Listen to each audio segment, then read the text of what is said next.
hello everyone. It is time once again for more art. Wait, did I post all my posts everywhere? I just wanted to double check. I did. Yes, I did. Okay, cool. Now we can begin once again. Since I'm done with the comic that was taking up all my brain space, we are back into doing more Eldritchrune ending stuff. In this case, look at my big rainbow of backgrounds I've been doing. I thought I had less of this done than I did, but since this is almost done, it looks like Eldritchrune, yes, We're gonna finish up the backgrounds for, I think this is like part 13 or something, and then we're gonna pop back into other stuff. We don't have much backgrounds left to do, but we'll get there soon.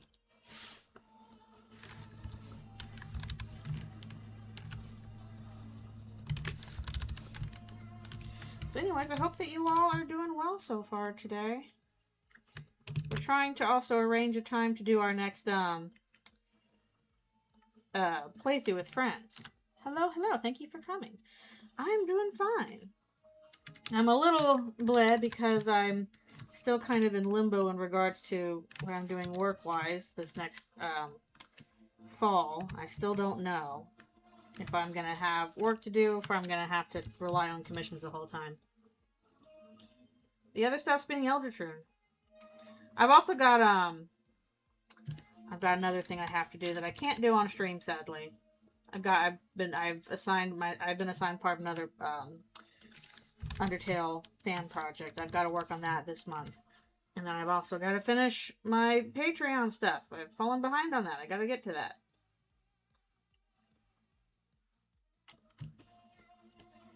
Big hair and tails.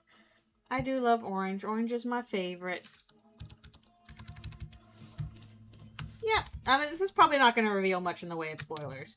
And honestly, like, for ending stuff, the last, I'd say 5 or 6 parts, I'm probably not going to stream any character work from them, because I think that is a bit too spoilery. And, so I will spare you all from that. So we're only going to go up to, like, part, 14 or 15 in terms of what I'll actually show on screen. Because the rest of that is too spoilery. Otherwise, like, backgrounds is going to be fine. All that stuff. My day is okay so far. I'm a little worried about getting warm this week when I don't know if I can set up my AC unit yet. I hope the convention is still fun. You got some cute arts. Art stream. Let's see. Pink, yes. Let's pull up some reference for Pink. I think I have done Pink already, but I'll do her again. Might as well. I think she was on the last page, but let's go find her. Find a reference on the wiki. Next time I do her battle, I'm probably gonna like use the easier version of it. So she's gonna be like bleh at me because I wasn't hard enough. Yes, these are backgrounds for Eldritchrune. Okay, Ghost Pink or Maddie.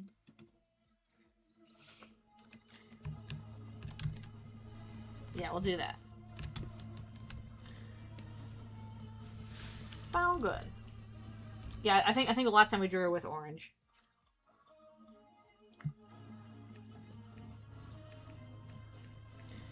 Let's see here.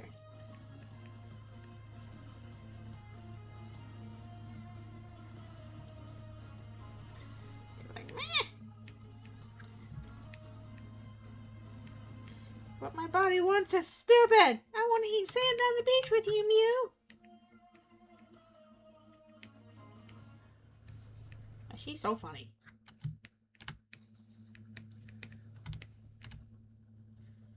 Drew Mad Mew Mew in the... I don't think I ever drew Mad Mew Mew in the Undertale era. No, I don't.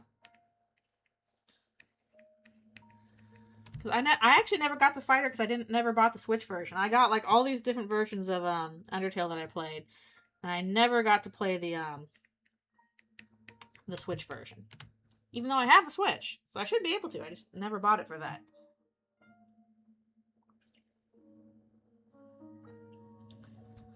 What are my thoughts on that? I don't know. I think Chris was holding back.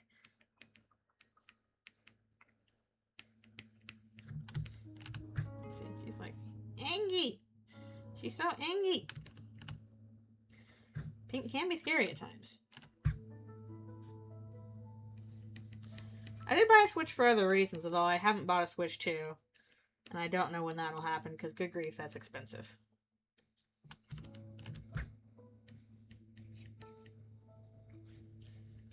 Dark World in a moving van? I don't know. I don't know how that would go. Oh, I gotta draw her like your big poofy hair back here. I always forget that. She got big poofs. And her tail. Does she have... I guess she does have a cat tail even when she has her little ghost trail too.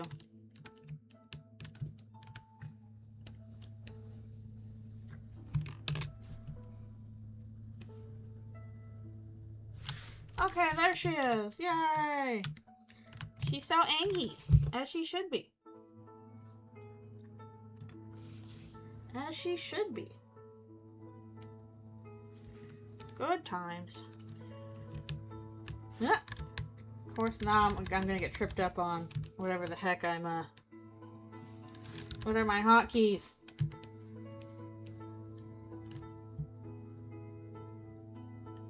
These are the hotkeys.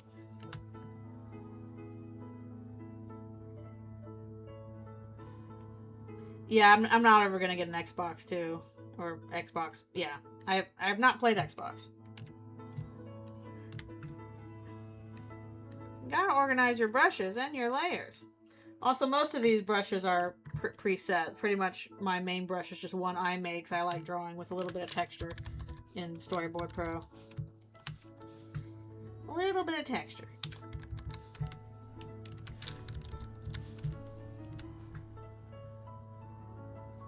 The borders are nice. I do miss the borders. I haven't actually bought the full game for, like I have PS4, but I haven't bought it for that yet. I've only been playing it on my PC. I've just found that to be easier. And when I've been doing the streams with friends, I have 2 screens. One of them is my my tablet, so I just kind of project it onto both screens, and I can move it around so that they can watch.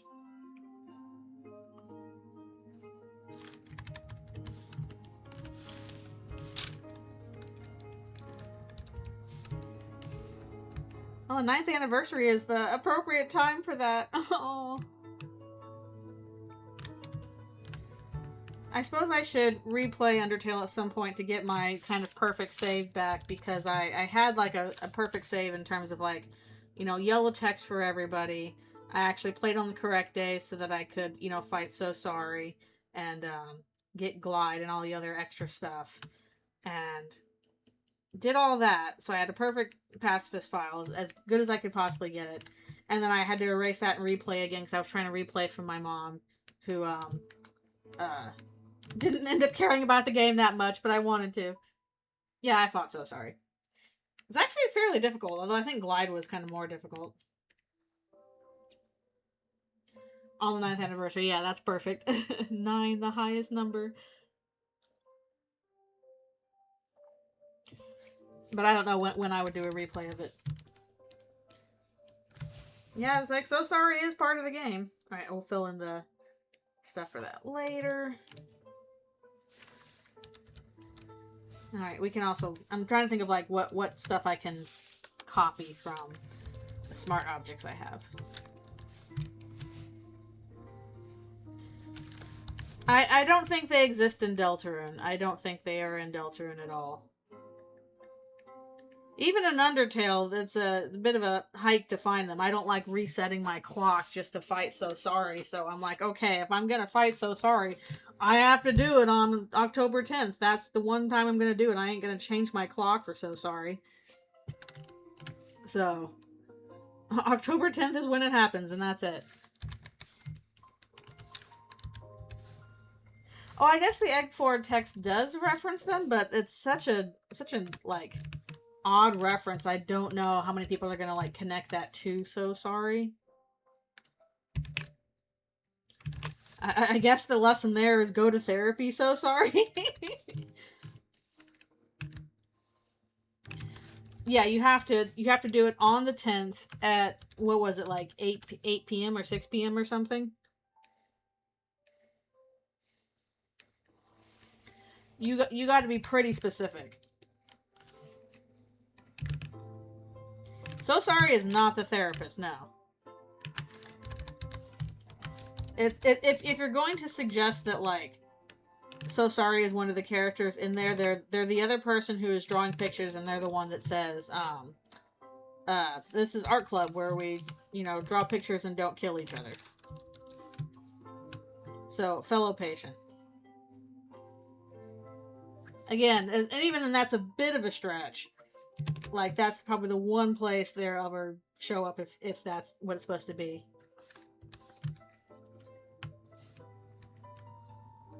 But yeah, nope. I've only fought. I think I've only fought So Sorry the one time, and that was for my perfect save. So yeah, if I want to do perfect save again, I'm gonna have to wait until October at that specific time.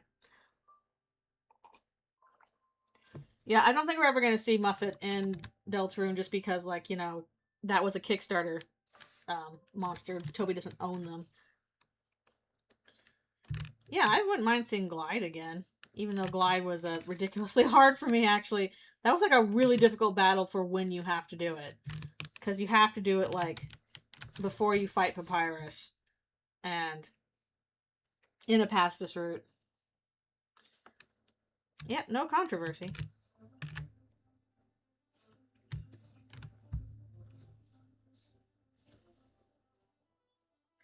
Toby can ask them. I'm sure they would say yes. It's just a matter of, okay, is Toby's like, do I want to do something with this character again? Answer is probably not. Yeah. I mean, Toby is working with so many different people now, like, it'd probably be cooler just to include one of their original characters, you know? We'll have a Loic reference in there before Muffet. Kind of surprised we didn't with Chapter 5, but maybe that time has passed. Are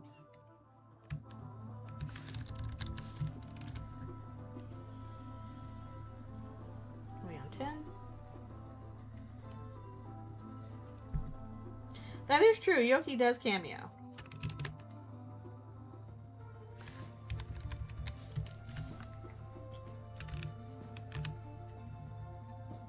Yeah, I like it. It's like, it feels like the monsters in Undertale Deltarune are either like actual bizarre looking things or furries. And most of the time the furries are just the main characters. His red cameos in both, true. I guess technically Red could be in it because what's her name works on Deltarune now.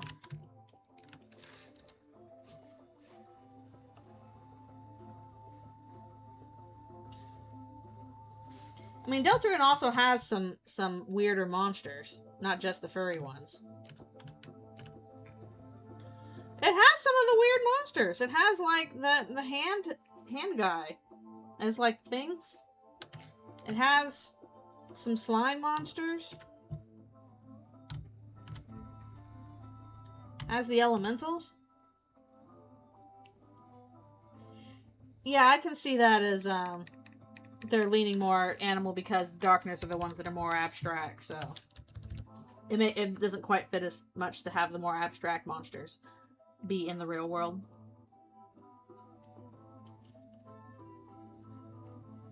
Yeah, the hand person was an Undertale and Deltarune. They're the receptionist in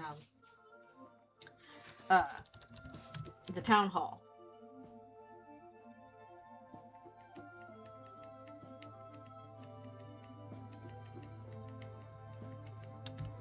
Like, we know there are some weirdo, more abstract monsters. I'm pretty sure there's also, isn't there like a diamond head monster in Deltarune? I'm pretty sure there is. Some NPC somewhere.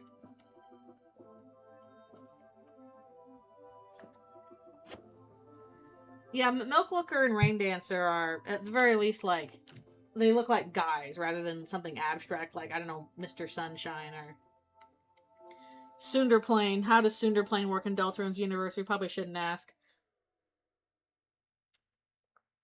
I don't know, Rain Dancer kind of looks like a little goblin. That looks like something that's fairly normal. Yeah, there is Ice Cap. We did have Ice Cap.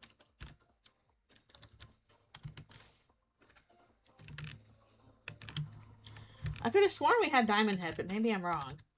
Alright, that'll be an, I can use a smart object for that, so we'll get to that later.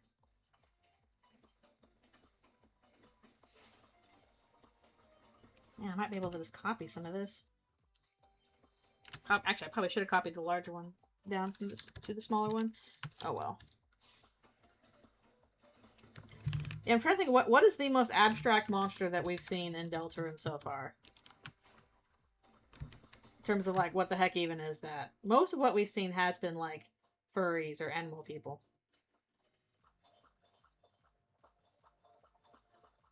Okay, well, Diamond Head was in Sansa's shop in chapter 2. Okay. There we go. I knew I saw it somewhere.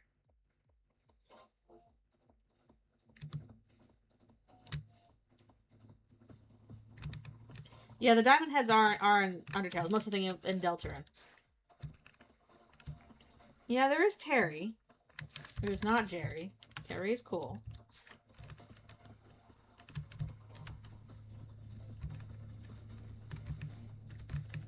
Yeah, I think the one who's like, oh yeah, the hoofed girl comes in here and stares at the waffles in the frozen aisle. Surely there's nothing wrong with her.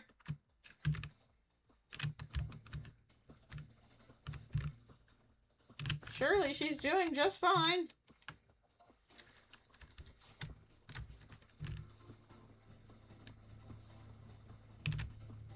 Waffles! It's been a while since I've had frozen waffles. Mostly because I don't have a toaster. So it's hard to make toasty things like waffles. Maybe she just likes waffles? I mean, who doesn't?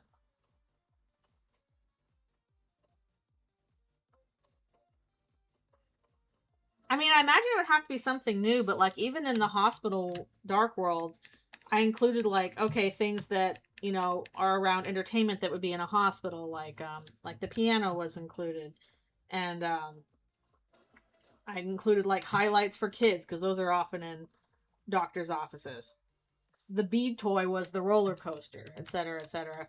That's one of the reasons why I don't think that we're gonna do hospital for the next Dark World, because I just don't think there's enough like interesting stuff there to do.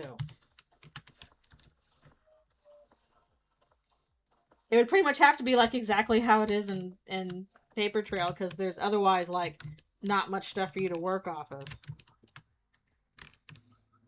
You really gotta stretch it. So I'm more in thinking that the Holiday House will be our next Dark World. So we have a lot of potential there with like all the stuff that's in Dessa's room.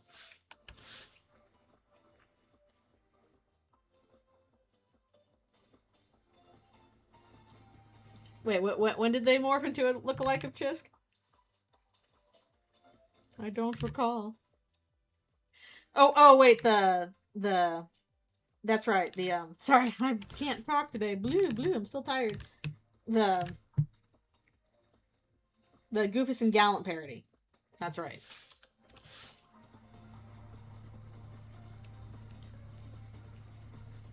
I wonder how many people got that was Goofus and Gallant. Yeah. The one of us tells the truth, one of us lies questions.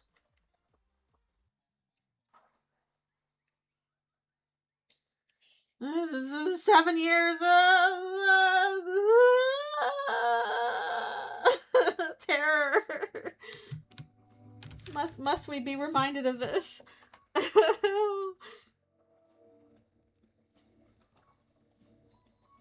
I think 7 years. I first started drawing Paper Trail like when the chapter 1 came out, which was the end of 2018. So by the time I got to some of that stuff with in the hospital, that probably would have been like 2019.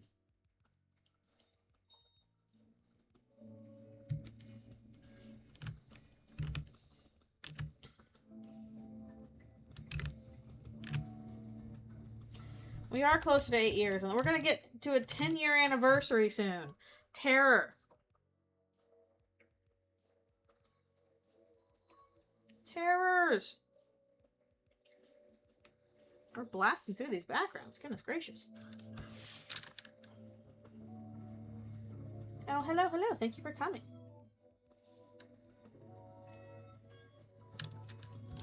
Oh, he doesn't? He's like, no pink coins for you. None for you. Be gone. At least the Smith gave us, like, finally a Susie version of Splat. Now we're gonna need a Noelle version of Splat to complete, you know, the set. Everybody needs to be splatted.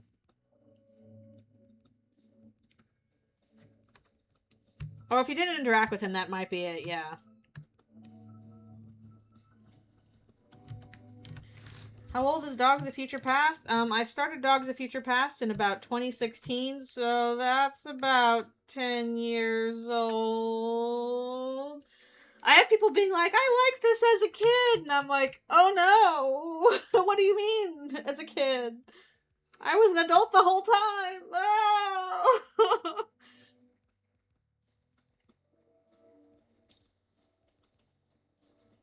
Yeah, I don't know, because Deltarune is released across, like, a bunch of different, like, time periods, like, what counts as an anniversary.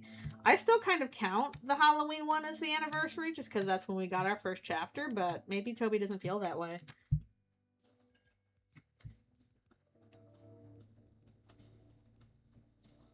Yeah, that's a good question. And the chapter differences are wild. I helped to raise a generation. Oh no! Oh no!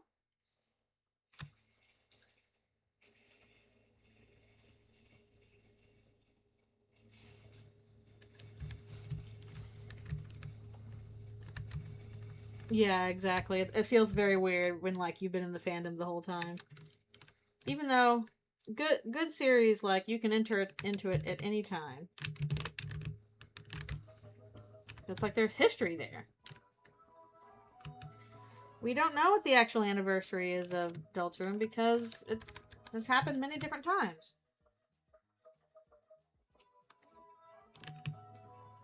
Yeah, I do still say Halloween, but again, I don't know if Toby feels that way.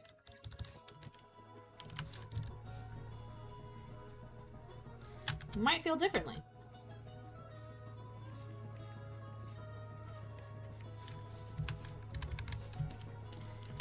But yeah, like, chapter 1 is when it first came out, but, like, okay, does it count as maybe the 3 and 4 anniversary because that's when it was first properly sold and it was not quote-unquote a demo anymore? I still feel weird calling chapter 1 and 2 a demo. I know they were free, but I don't feel like that's necessarily a demo.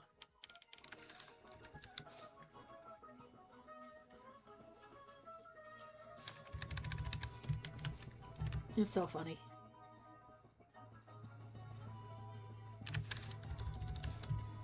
I mean, that would make sense to me. I don't know, maybe it'll be when chapter 7 is out because that'll be considered, like, the full game out.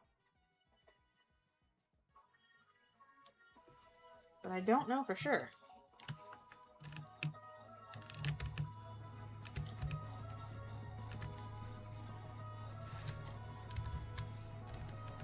Yeah, I suppose 1 does feel like a demo, but yeah, 2, I wouldn't consider that a demo at that point.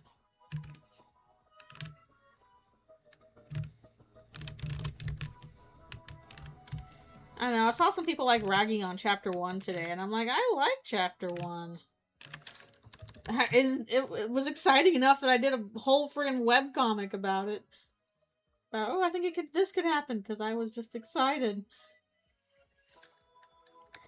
Chapter 7 release on Halloween. It's easy. True. I guess a lot of people didn't get in chapter 1, but chapter 1 for me, I was just already, my brain was buzzing. I was super excited. Angry. Yeah, the aura to it. Ugh. It's got the aura, the uncertainty, the possibility.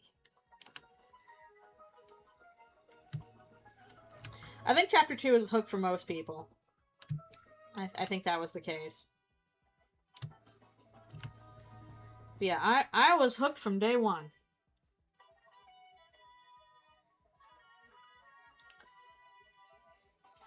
Yep.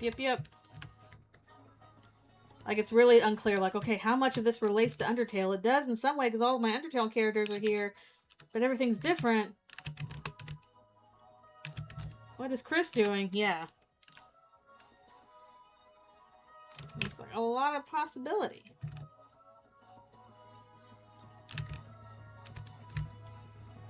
And a lot of doors here.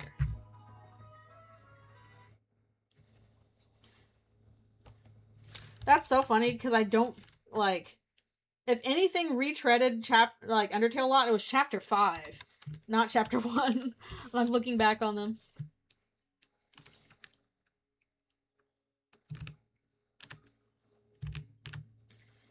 I do love how much Susie developed over the course of just one chapter. She desperately wants friends.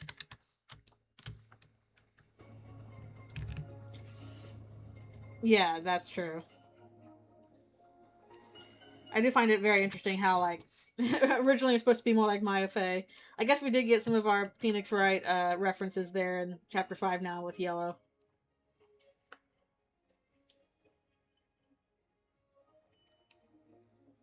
She could be in an extremely bad place without her friends.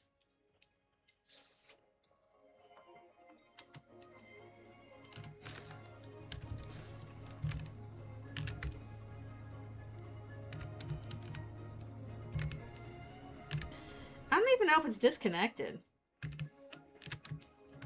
It feels like a pretty solid foundation. It's a start. I guess Chapter 1 at the very least was Toby kind of like trying to trick you into being like, oh, is this Undertale again? No, it's not. Haha. Ho ho ho.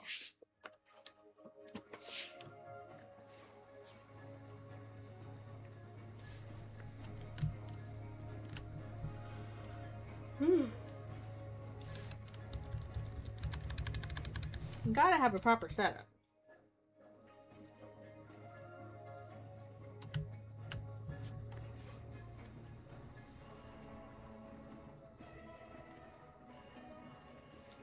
Anyways, I will defend Chapter 1 forever.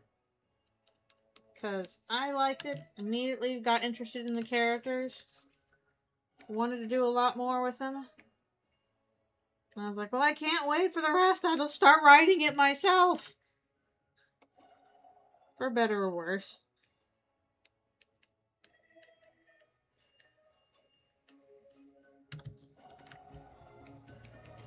Either way, it was fun to imagine it out.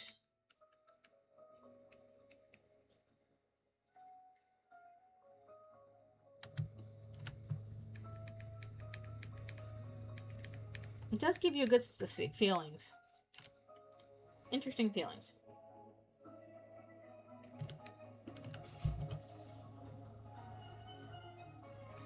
Yeah, Ralsei does get pushed to the side often. In chapter 2 he does. And 3 quite a bit for that matter. 5 is where he finally gets to shine some more. Yay! And discover it may not even be he. It might be a she. What am I working on today? I'm working on backgrounds for Eldritchrune ending stuff. And if we finish this, we'll pop on over to do some character fills. Just easy stuff today. Well, I'm pretty sure that we were changed to Monsters in the Light World for a reason.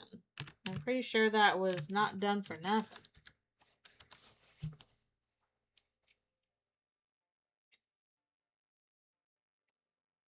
I don't think everyone actually sounds the same. I think that was a little silly.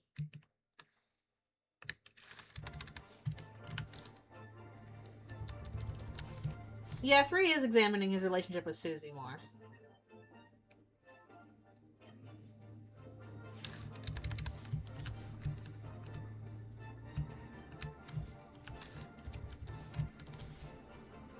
Hello, thank you for coming.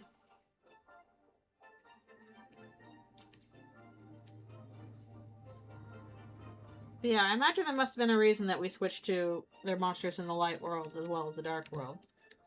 It hasn't been dealt with as much yet, but I think that'll come up more as we finish up.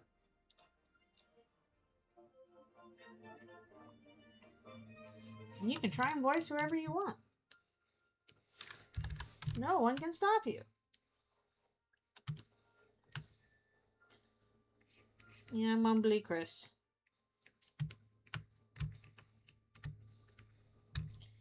Voice acting is hard.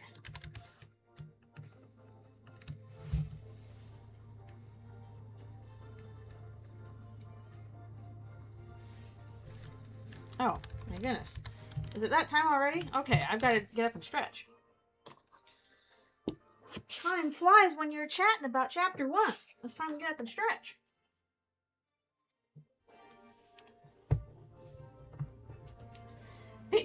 People often make Ralsei Britishy, which is kind of funny. There's no reason for it other than I guess he sounds polite. Except not in chapter 5. People already did comics of Flowery going, "That's my power, giving a shit."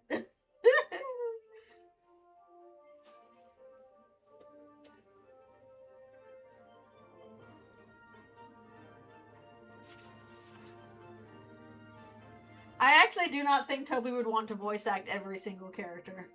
That kind of thing of explaining the plot to other developers and doing the voices, everybody does that.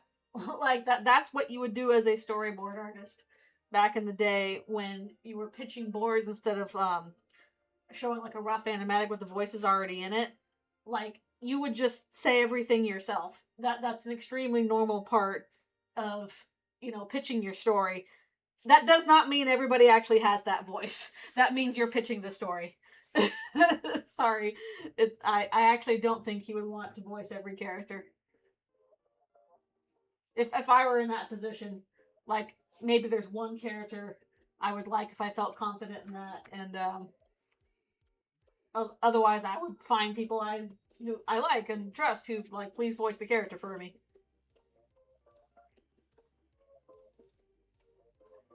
He seemed more abrasive in 1? I don't think so. I think that was part of his problem, was that he was too accommodating until he starts to grow into himself.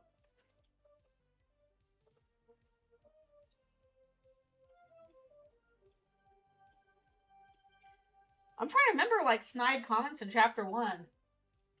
I'm not remembering them well. Yep, it's Flowery's theme.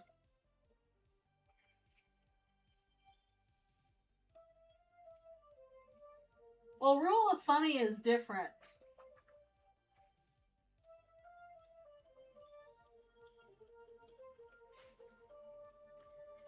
You gotta specify if you're talking about Rule of Funny.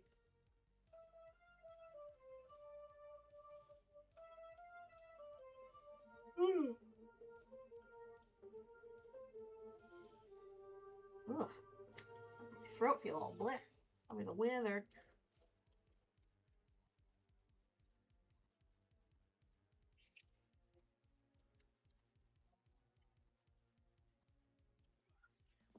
I guess so.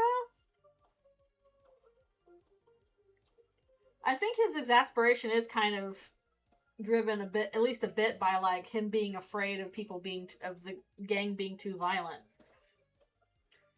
He does, I guess, get a little bit condescending in terms of okay, he's not actually worried about, oh, they're gonna do super evil stuff. He's like, oh, you're actually worried about Lancer when he's lost in the forest. He's like, no, he's got to stick together, and etc.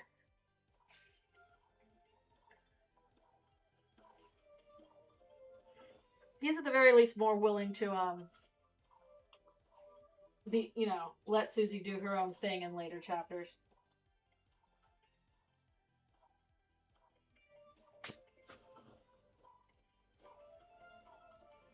But it was really fun to see him get actual angry.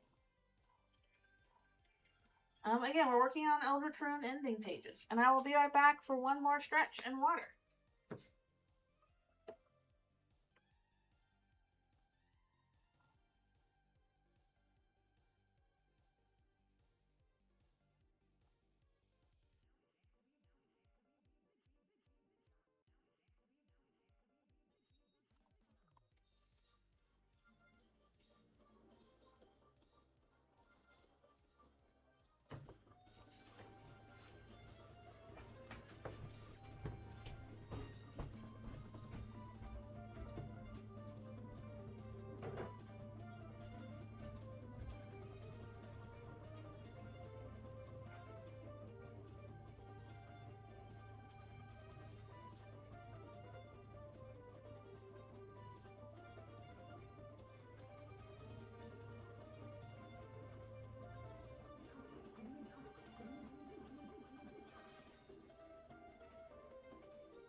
am back.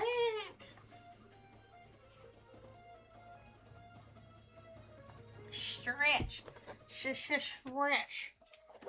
I can't talk. Queen ignores Ralsei. Chapter 3, Tina does have a plushie of Ralsei. There's no refuse to step on Ralsei. Miss, I think I still need your help. Flowery and Ralsei's relationship is so interesting. Alright, have fun with at the convention.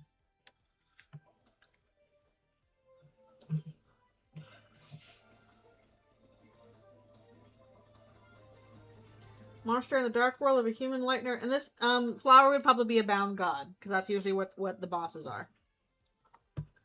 Gerona. Here I come, San Francisco! I've started saying that as, like, Alphys is just kind of running around, like, if she'll run to the door or whatever, I'm like, here I come, San Francisco! It's fun to say. But yeah, he would be a bound god in this AU. So I've got to do a design for that eventually. It's got to think on it. Yay, goodbye, Scambot! Goodbye to you and your dumb scams. Mysterious wind. That's another fun one to say. Why is Flowery's like, here, have all my vocal stems. Go, make 500 in-jokes with your friends. They're eating my flesh.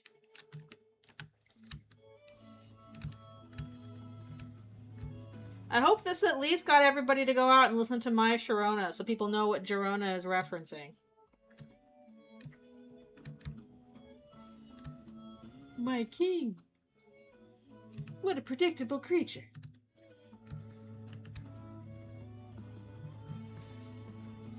Yeah. Hey guys, I think I found a glue. Sweet peppers.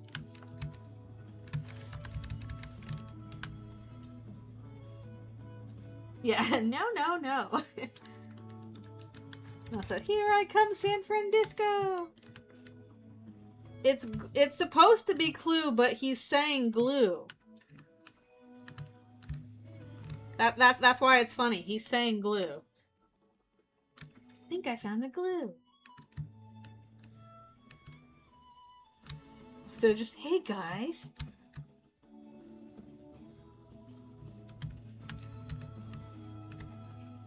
Sorry about that, little guy.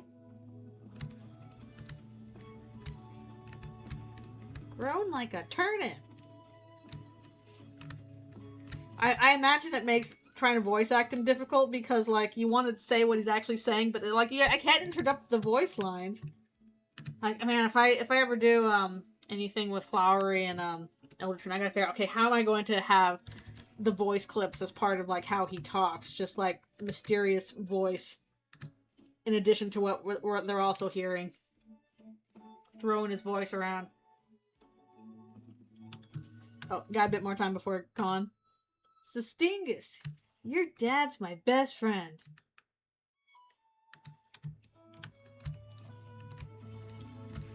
Again, I can't stop saying, here I come, San Francisco. That's probably my big vocal stem. No way, it's your children.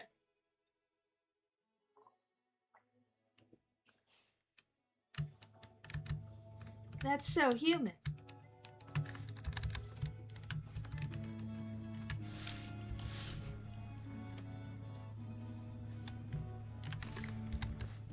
I'm falling! Mostly. It's him meowing. The diner. Get a chance. we're just listing all the Flowery lines. But you can't help it, they're so fun. No, mysterious wind.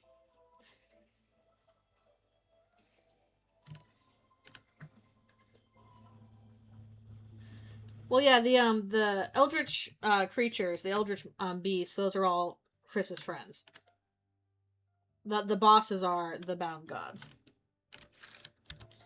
Omega Flowery! Orange. Are we done with this one? I think so. This page done? We only have one more left. Nice. Nice. This will probably go pretty quick because I think I'm probably going to use a thing on that. Actually, wait a second. Wait a second. I'll probably just copy paste this one for that matter. This looks like it's about the same size. Yeah. Only have to add a... Actually, I probably should have done this one first and then copied it over. Oh well. We can make it work. We can make it work! I should have double checked.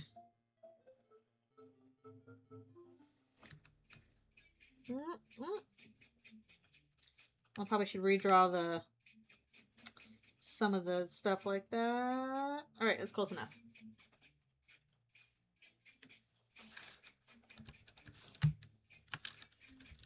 I don't know. Fine wrestle. And yeah, I'm not sure what a desk guitar darkener would look like.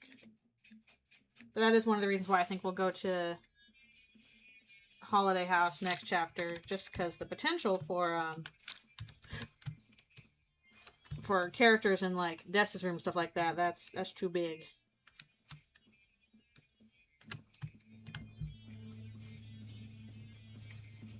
Were they once humans before they were sacrificed? I guess I should just answer that with a no. I know people have speculated on that because it kind of seems like it, but at this point in the story, I don't think I could go back and retroactively do that. So, no, they were not once human.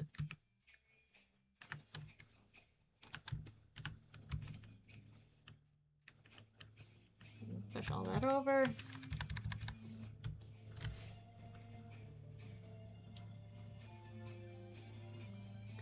Then it is pretty tall compared to everybody else.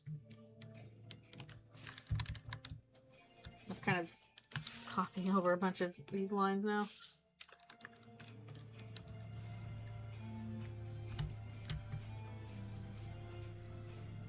So, but yeah, I'm sorry if that bit about the other ones being Chris's friends is disappointing, but in this case, they're not human.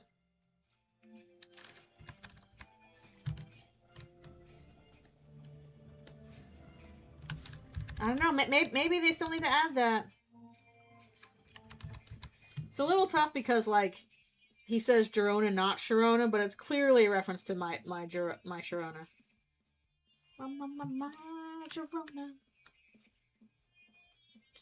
Watch out for the dancing Santas. Oh, oh, oh, oh, oh, oh.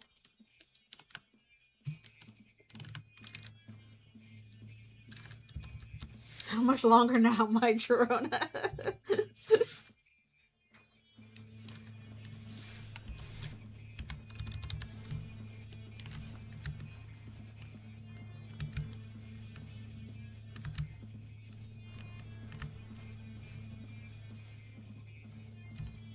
Yeah, of course I've heard it. The version I heard growing up was like the extended version with like the big guitar solo, so I always get really annoyed when I hear my Sharona. It doesn't have like a 5-minute long guitar solo in the middle of it. I'm like, where's the guitar solo? What's the point of my Sharona is the big guitar solo?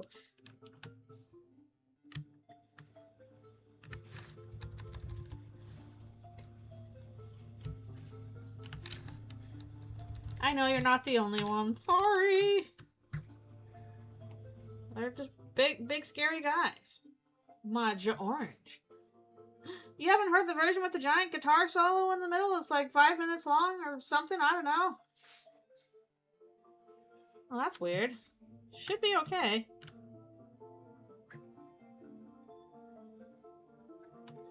That's true. I love 500 Miles. I'm such a millennial for that, probably. I don't know. Is that a millennial song? would walk 500 miles. Well, I would walk 500 more. I don't have a link on hand at the moment.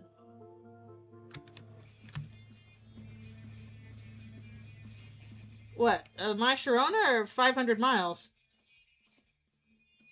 For Perfect Blue?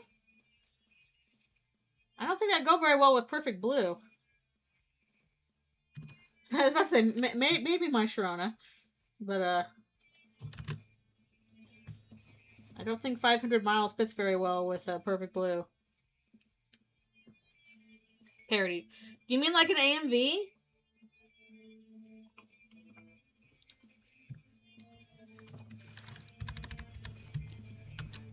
I remember the days of the AMV. I made some of them. I miss making AMVs. They're fun. I used to love going to like the anime conventions, and they would have like, you know, they would screen AMVs up on a big screen. Actual movie trailer? Okay. Do they still do that? Do they still show AMVs in the theater, in like a theater and conventions? Because, I remember that, and that was cool. Do they not do that anymore? If so, I'll be a little sad.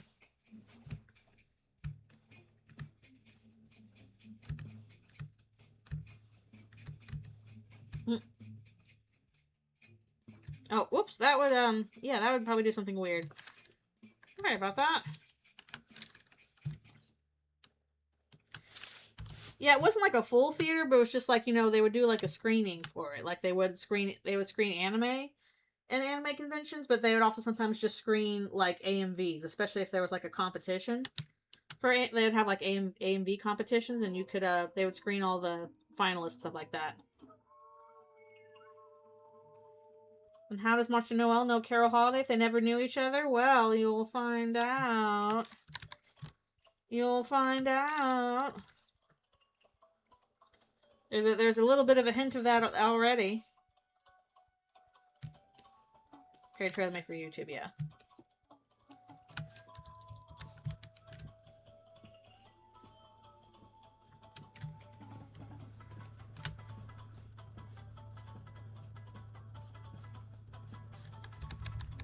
And there was one AMV I saw that I just absolutely was enamored with. And I think it was for, what was it, Razafon? It was kind of like an Evangelion relate. I don't want to say knockoff. It was probably not a knockoff, but like in that kind of Evangelion genre. I think it was Razafon or something like that. And somebody did a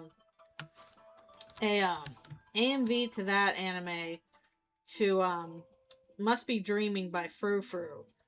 And like just the way they cut that whole AMV together I was just like, yeah, that was it.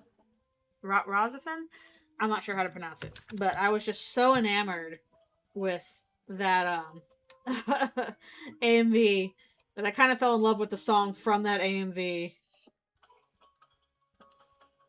Yeah, I haven't actually seen the anime. I just saw this AMV for it.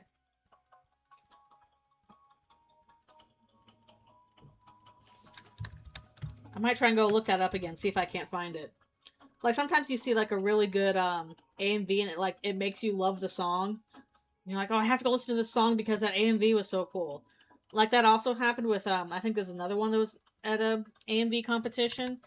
And it was, the movie Steam Boy to the song Building Steam. And, again, cut together so well that I was like, oh, and I fell in love with the song just because of this really good AMV.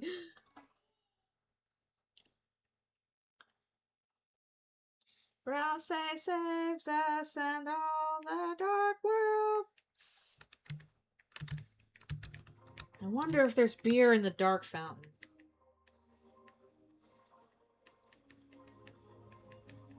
Oh, one of those rare glacier remixes.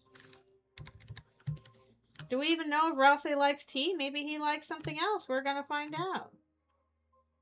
What are his real tastes? Does he like tea? Maybe he does like beer. I don't know. Has he ever tried it? I mean, I don't like beer, so. Can you drink from a dark fountain? Probably not.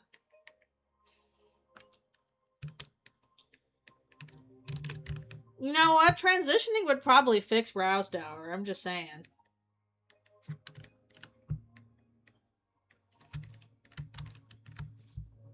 Rousdower could have been a beautiful Canadian butch.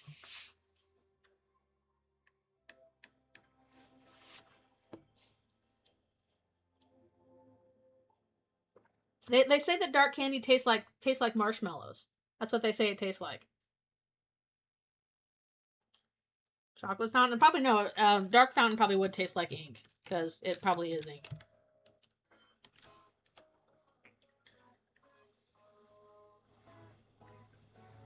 Rousdower, can you put out my head? I mean, I was making a ton of Time Chasers references and Chrono Trigger, so they don't stop. For Castleton! It's Time Chasers.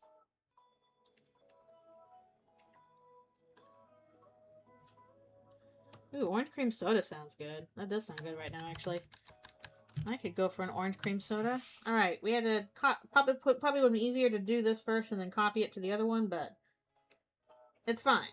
We did it. You can probably find it at, like, a vintage, soda and candy stores, but I'm not sure where the nearest vintage soda and candy store is to me, actually. I'm sure there's something around somewhere. Lay off the anteaters! That's not Time Chasers, though. That's Overdrawn at the Memory Bank. Please call one of our Overdrawn at the Memory Bank technicians.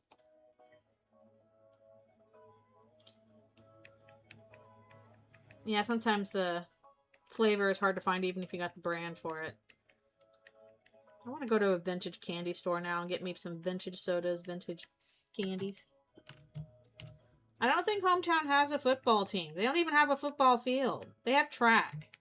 They can run around Hometown. That's their sport.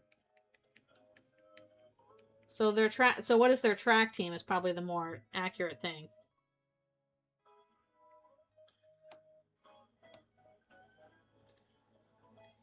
Oh, Ralsei, you're so funny.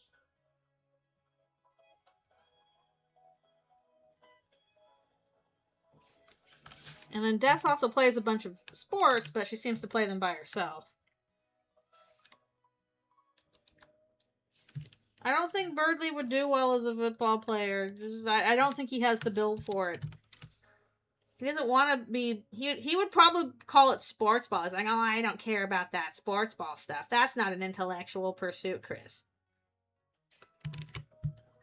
You have to have a really high IQ in order to be good at video games, Chris. You don't have to have an high IQ to play football.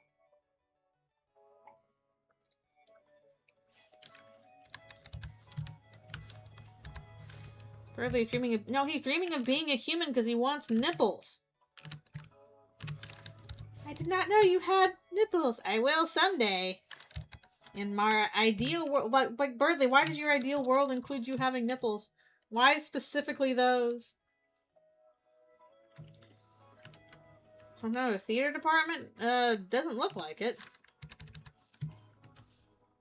The Goners won the Super Bowl! Woo!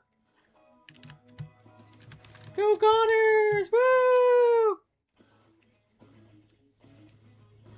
Yeah, that's what they are. They're the hometown Goners. Everybody else that they play against, they're like, why are you the hometown Goners? That doesn't seem like a winning name. I don't know, we've just always been that.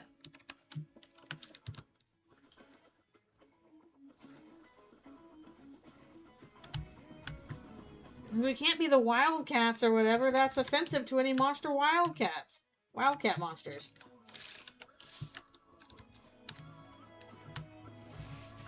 Prophecy is about the roaring. The roaring is the Goners won the Super Bowl!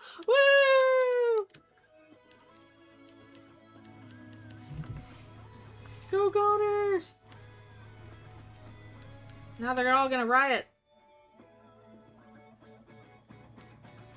I mean, I guess he's insecure about his masculinity, but I wouldn't think nipples is something that is inherently masculine. Maybe I'm wrong. I don't know. Men in the audience, tell me. Is that true? Let's go goners, do do do do do. Let's go goners, do do do do do. Was the Skeeters? Okay, that is pretty. Oof. I'm sorry about that. My high school my high school mascot was the Sharks, so like we had a badass awesome mascot. We didn't even have a football team, and we still had a cool mascot. we didn't have a football team because we had like nobody to play against. But we were the Sharks. Oh, and go goners, but mostly Bird and the Witch.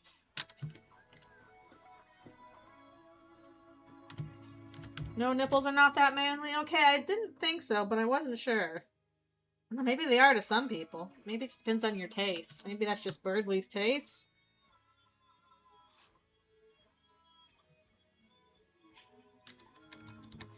I haven't seen the Human Duplicator episode in a while. Should probably just put on the stream at some point, the 24-hour stream that's always going. But I've got a bunch of other videos to catch up on. Middle school was the Vikings.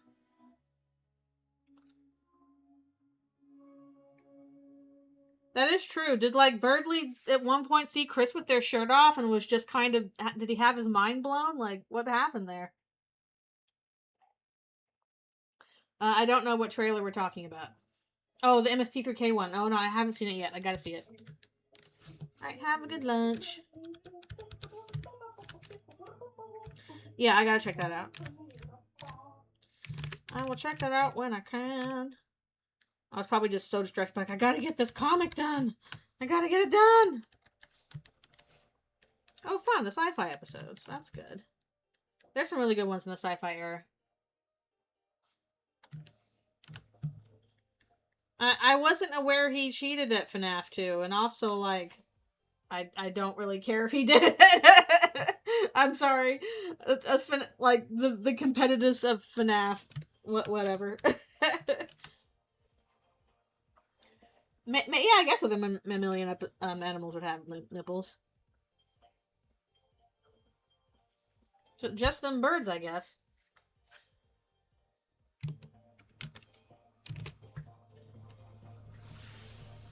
Alright, we'll copy paste you over here.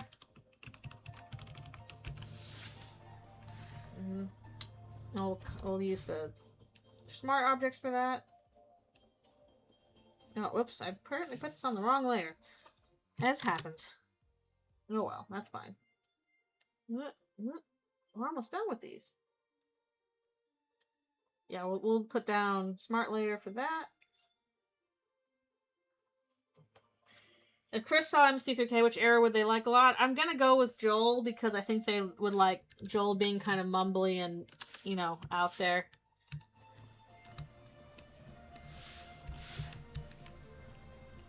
Back of the eye creatures!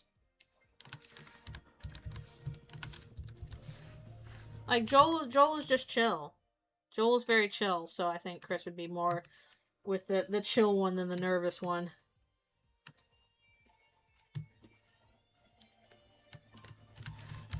Gotta get down them books.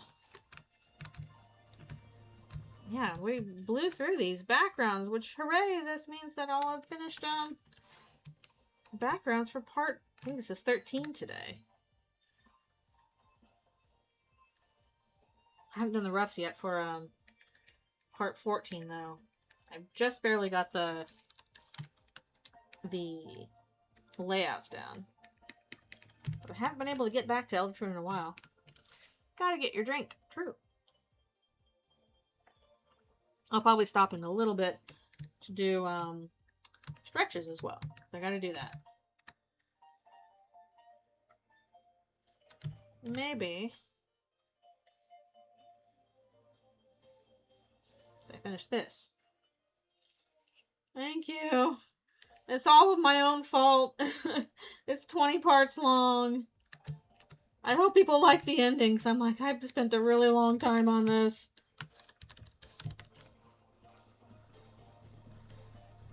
I've still got at least 3 more parts to do as well.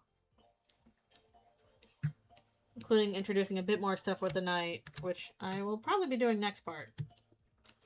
I hope so.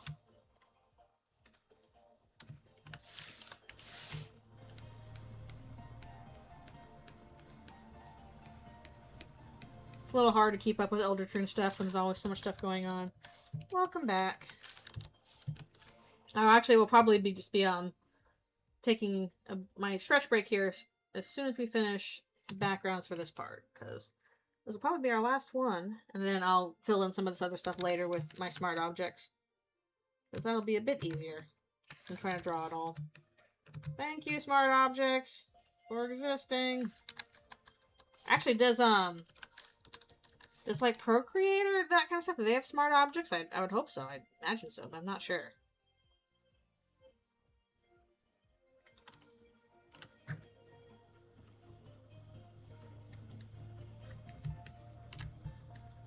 Actually, I'm now wondering, I know there was a survey program episode of that podcast where they talked about making a fantasy baseball team for Deltru, and I'm like, did they call their baseball team the Goners as well? Okay, I think that's, is that everything? I think that might be everything. Huzzah! We have finished all of those. That was several parts. Alright, I'm gonna mark these as done, and then we will have ourselves a little stretch break. I think Frisk would like Mike Sarah. I can see Frisk liking Mike Sarah, just because Frisk, you know, probably enjoys the bots teasing Mike a bit. When am I planning to do videos about the themes of Deltron? I don't know. It depends a lot on what my schedule is going to be like in the next few months, and I don't know what it's going to be like at all, because I've got other stuff to do. I finished the Make or Break comic, but I really wanted to finish Eldritchrune before chapter 6, and there's still plenty left to do. Even though we're getting stuff done here, there's still plenty left to do on the ending, plus at least 3 more parts to do. And I'm sure people will want me to do some stuff with like Flowery and the flowers and Eldritchrune. I don't know if I can do a full comic, but like at least you know, drawings of them and stuff like that. And then I've also got to do, you know, my regular Patreon requests. I'm in the middle of those. I got to get back to those today. And then before the end of this month, August, I've got to finish some other stuff that I'm part of another Undertale fan project. I'm contributing to that. I can't show that stuff on screen, but I have to finish my contributions to it. So I've got to get that done as well. And then also I'm like, well, shoot, I don't know what I'm doing work-wise, like this fall. So if I end up having work, then I'll be doing that. But if not, I also need to take on some commissions so I can make some money. Because depending on how things go, I might have a very long stint where I am not having income, and that's going to be rough. In which case I might do videos as well, just because then, you know, it's a little extra income. But anyways, that is to say, while it would be nice for me to do videos, they're kind of towards the bottom of a long list of priorities of stuff I got to do, both art-wise and real life. So, how does the Patreon request work? Basically, if you go for $15 a month, then around like the 20th of the month prior to that, I will message you on Patreon and be like, hey, tell me what you want for your sketch requests. Hopefully it's one character. I'm kind of stretching the limit a bit of what I can do in terms of like it being 3 characters, but generally just 1 character. It'll be a sketch with a little bit of shading for them. There's no feedback stage on that. It's just, here's the sketch for it, because it's only $15. But yeah, basically it is a little sketch request you can ask for once a month if you do the $15 a month tier.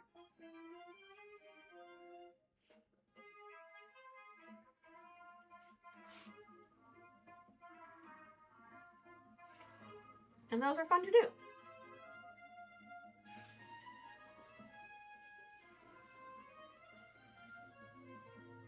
Well, I can try and answer some questions now.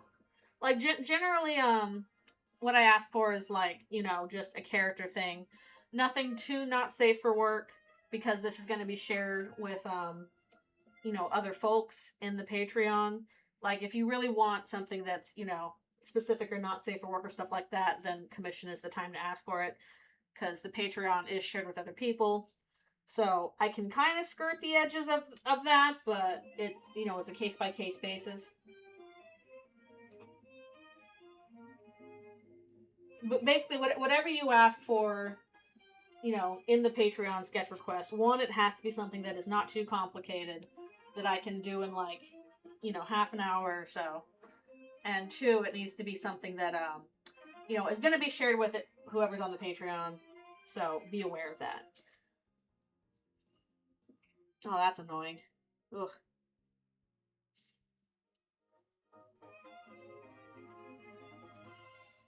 If it's the characters you usually ask me for, those are fine. Um, I've done some complicated characters in the past, but I will be right back for one more stretch and orange juice and stuff.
is so dry for some reason. Ugh.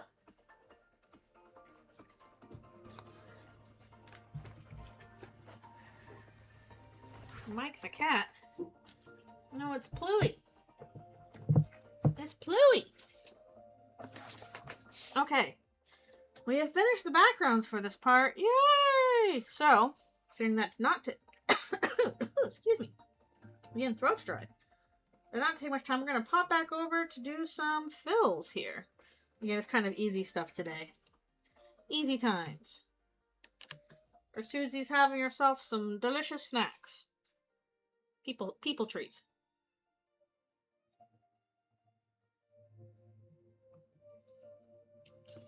Oh, well, Asriel is pretty much confirmed canon, so... Yummers! Like, Chapter 5 pretty much confirmed Asriel, so... I think we're set on that. Speaking of Asriel, you're like, oh, which bad? I gotta work on the next main Eldritchrune comic, which will feature more Azzy. We're back to the Azzies. Dearest December, so formal. She'd probably be like, just call me Des, please.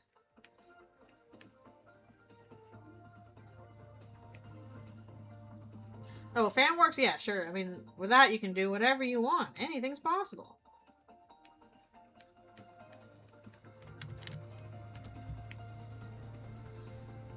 I'm not sure if Des's guitar would become a Darkner. I mean, it might. It'd be interesting if it was.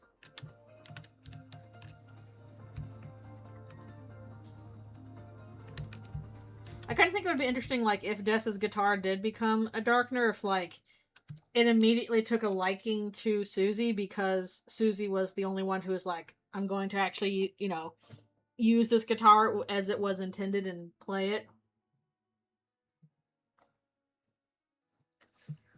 Which would then be extra funny if, like, you know, Death Knight, Susie are at odds.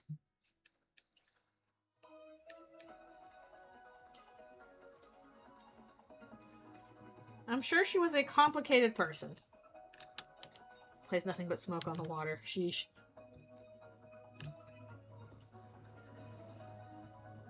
I don't know if I have heard that.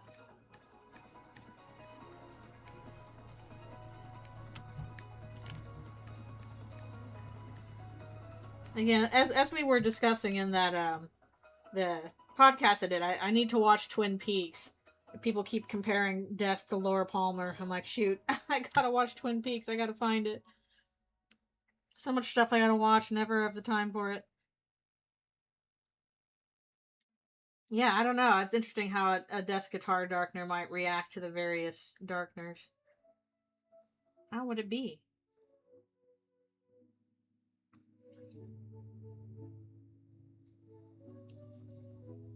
With his heart in the sand.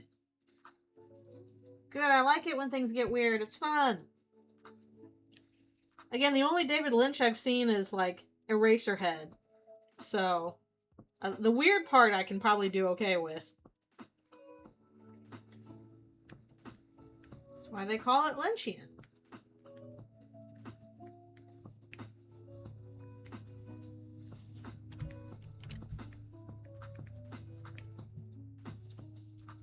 It's good for you to see a weird movie. It's good for your brain.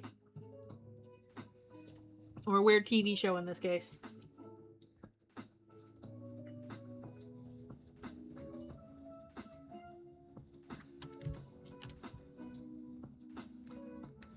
Meanwhile, Chris is just over here doing their thing.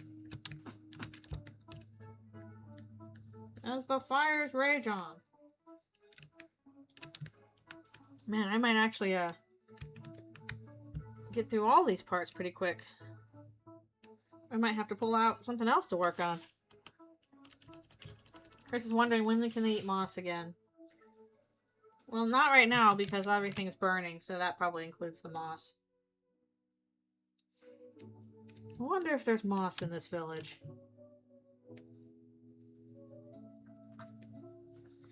Actually, now that I'm thinking about it, I might need to divide up a...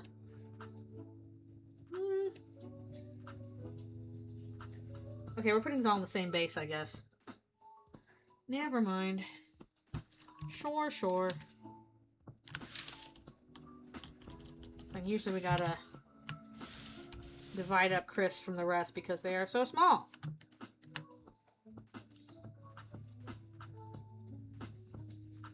I don't think Chris and Rousdow are a very good fit.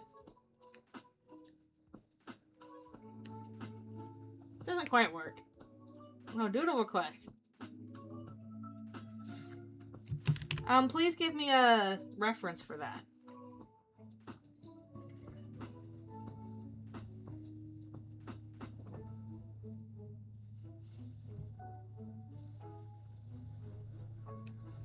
So I don't recall characters off the top of my head. I will go see if there is reference.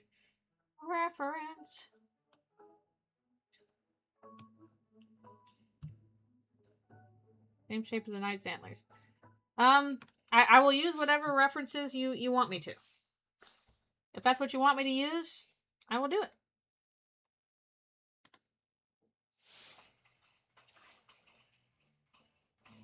Ah, perfect song for it too.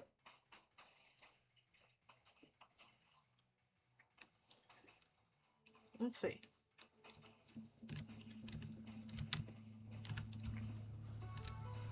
Alright, probably just gonna do stuff from the waist up for this.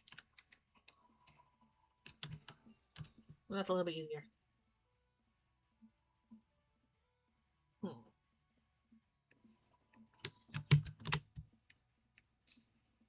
I guess both their antlers are off in this case.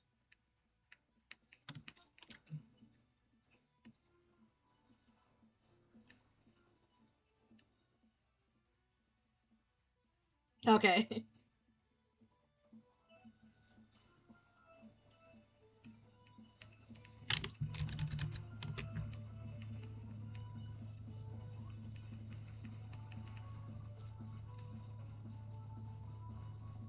Probably a bit too mean looking.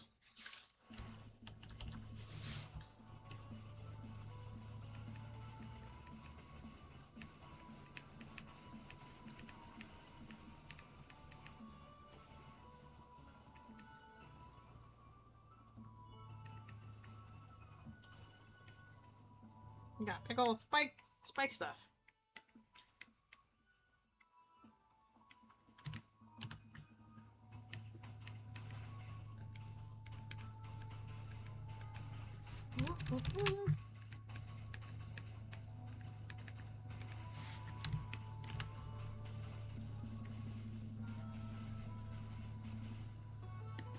We always gotta give everybody freckles.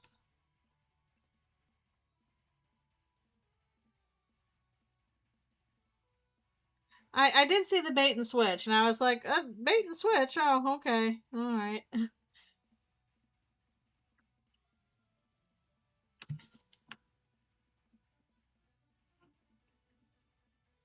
Did want to see some Cruziel, though.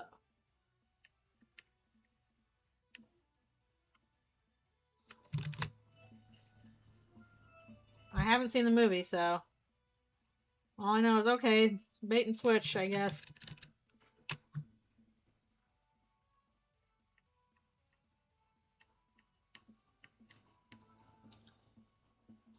Let's see. I'm suddenly forgetting, like, how do hands work? How would she be holding this? I guess we can do it this way. How do hands work again?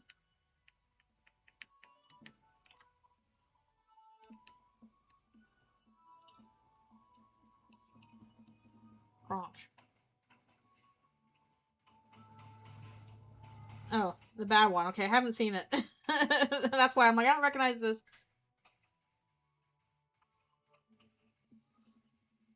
Oh, yeah, we were talking about, I guess Doomsday and, my work meeting.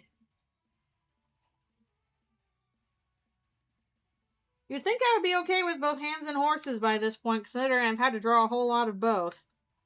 I guess ponies don't quite count as horses because, like, My Little Ponies are barely horses. They're more like cats with, you know, stumpy feet.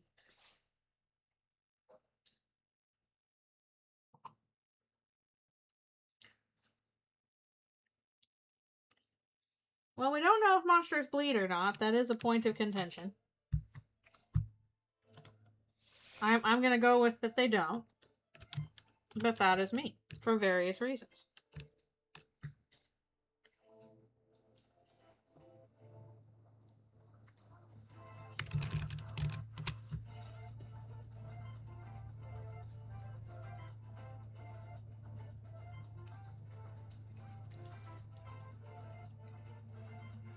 Why would it taste like jam?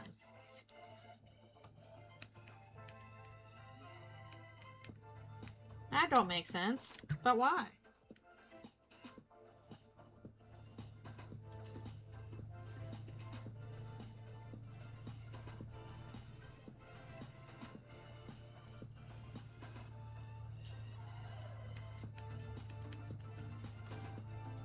Braids down there.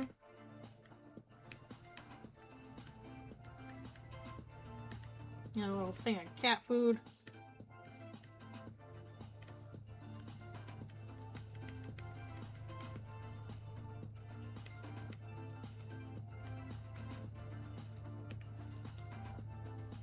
Okay, oh, let's say the ears are down here too. Gotta get that.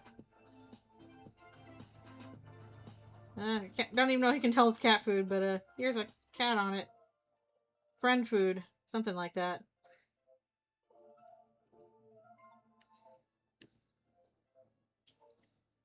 I don't think I have room for it to smile. It's too small. Too small.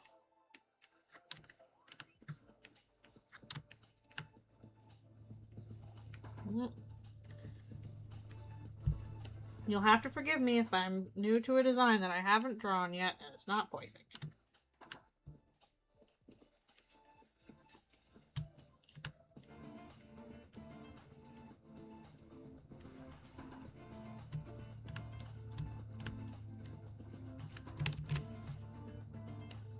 Would Noelle give Susie her antlers? Sure. You can give him a chomp. I could see Noelle doing that.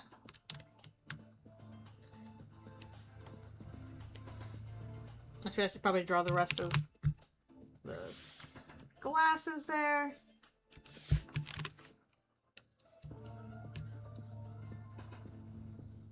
There we go. Okay. They are having themselves some silly snacks. Speaking of silly snacks. I just realized the shirt says ska. That's funny. The two the two genders, metal and ska.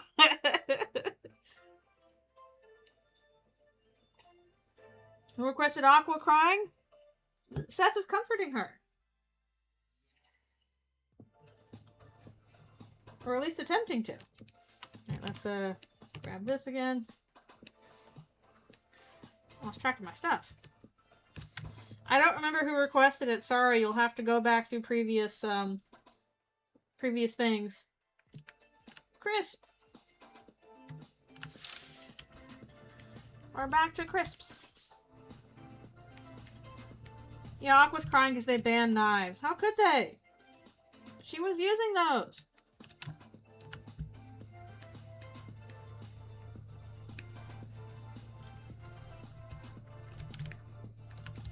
There we go, based on a fanfic.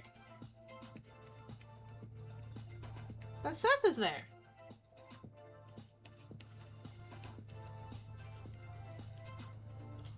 Poor Seth probably would be extremely awkward trying to, like, deal with emotions. They're like, well, when we were flowers, we didn't have these emotions. Now it's hard.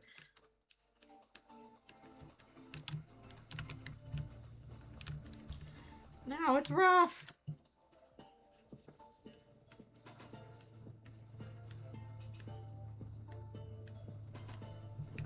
Blue would probably be good at dealing with that, though. It's a normal thing to cry, Aqua, even though this is not a tragedy, it's a comedy.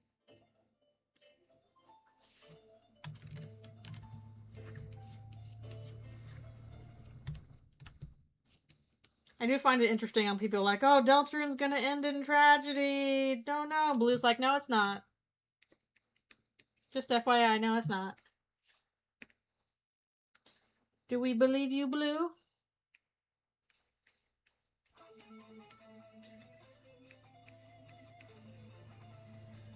Oh, human, don't cry because I can't. If I won't kiss you, because I don't even have any lips.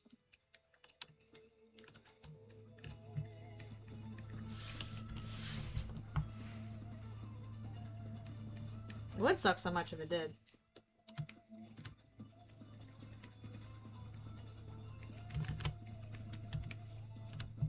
Everything's on fire. Susie having herself a snack. All is right with the world, or all is wrong with the world, depending on your perspective. Yeah, I don't think it's gonna end with the Castletown being sealed, because also that would be terrible for Pink. What's she gonna do?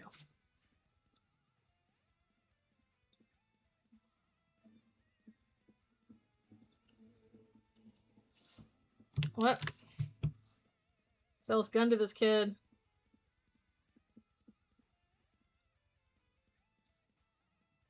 Yellow plays Starlo. Okay, let's see here. I'm gonna have to look up some stuff.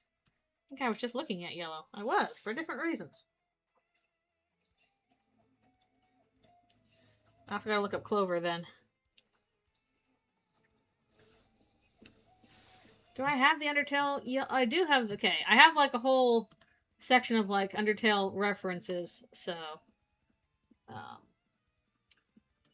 Although I really wish Undertale Yellow Wiki would move over from fandom, because now I'm like, I visit the Undertale and Deltarune fandoms or wikis and like, okay, they're fine.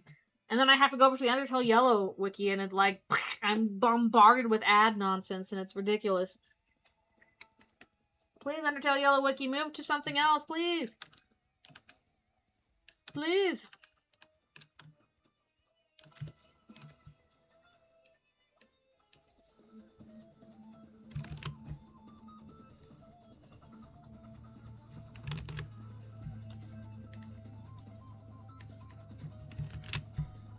Clover and their little hat. Just two cowboys that are gonna justice. I fooled myself into thinking I could ever be a justice.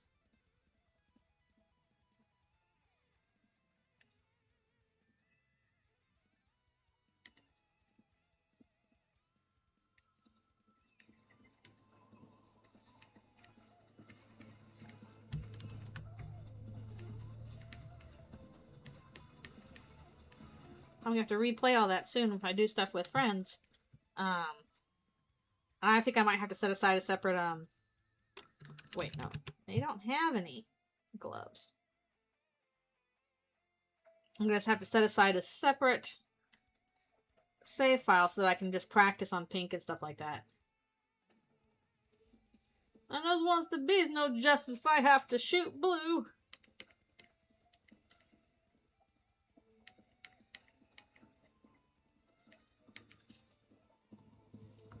Into ads. Alright, back over to Yellow.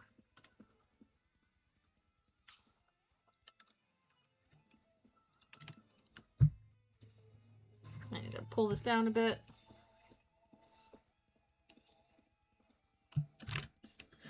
Yellow, not the brightest flower in the bouquet. Oh well, we love him.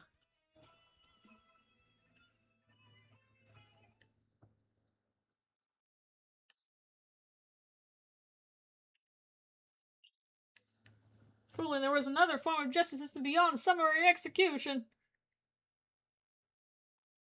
If only. I think I made his hat too big. He has a regular cowboy hat.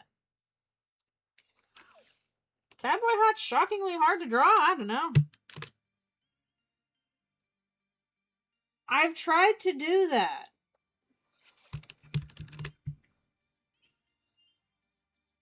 The problem is that like I actually get less revenue if I do the ad breaks manually rather than do them automatically.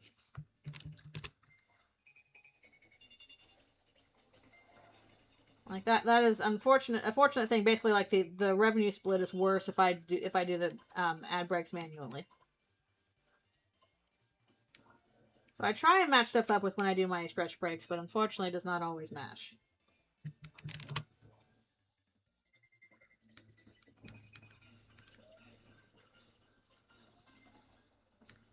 Why are Justice characters suicidal? Stop that.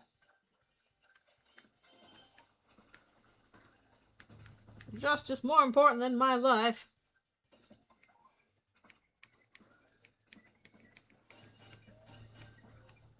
Simply, I was hoping you could sell a laser gun to this child.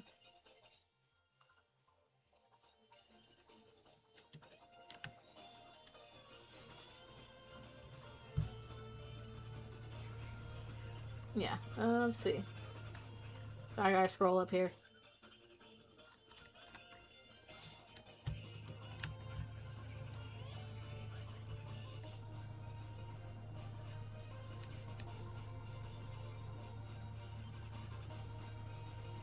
Ah.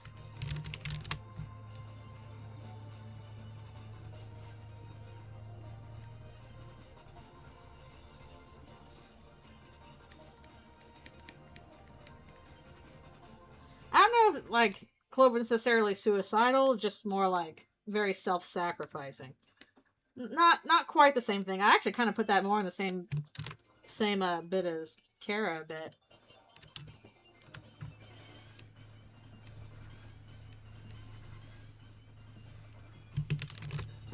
Just two little cowpokes. I reckon I have a cow's tail.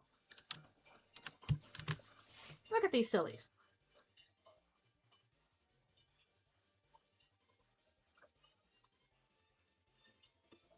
I don't even think Yellow misinterpreted it as sacrifice. I think he was just like, oh, I gotta be punished. And the only way to be punished is death. Yeehaw!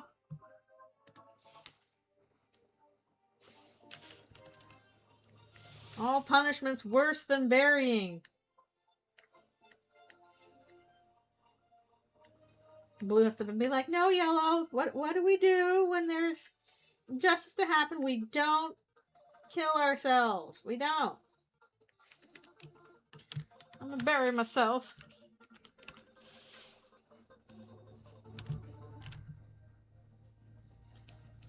What? Rotoscope? Do I think Yellow is the funniest character in Eldritchrune? No, Queen is. Yellow is funny, but I'm sorry. Queen is just like the funniest, best character in Eldritchrune. I mean, Cowboy and Samurai are contemporary, so not that shocking. Queen conquers all, true. I can give birth to delirious slams. Prove it here on the court right now.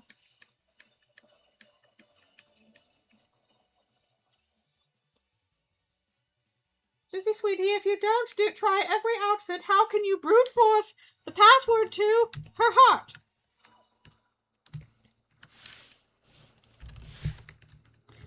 Yeah, I love the There's no greater dream of a mother in computer than of her two little daughters getting married. You will always be number one for me, Queen. I think everything you said about that was wrong.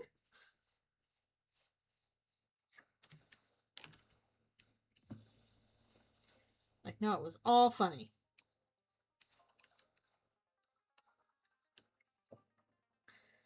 It's so good. Queen is the best. When do I take my stretch break? Probably can do a tiny bit more. Yeah, we're blowing through stuff today. I ain't complaining. There's all stuff I gotta get done.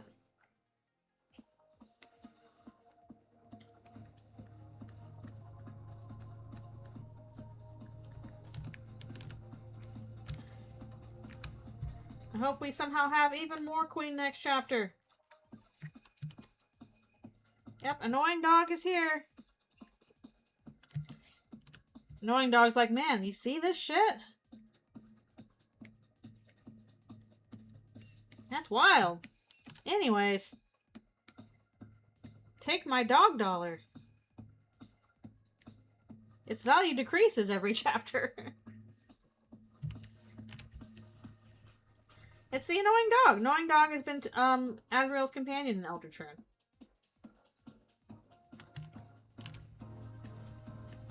The tricky one. Watch out. Annoying dog is going to save Asriel's ass in an upcoming part.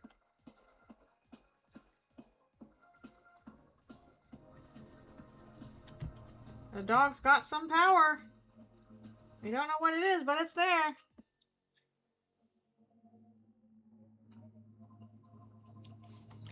It probably would happen. I've been selling my dog dollars, and we're getting to chapter 7. It's like, and suddenly, the dog dollar is extremely valuable. Or watch, this is going to happen. If chapter 7 does have a thing where, like, you're traveling through various chapters in order to save Chris and Des, if you hop back to chapter 1 and then try and sell the dog dollar, it's worth, like, a bajillion things because you, like, its value decreases each chapter. So if you go to the first chapter, it's suddenly worth, like, a ton of money. That's what will happen to the dog dollar. It'll be worth a ton of money only if you go back to chapter 1 with the dog dollar.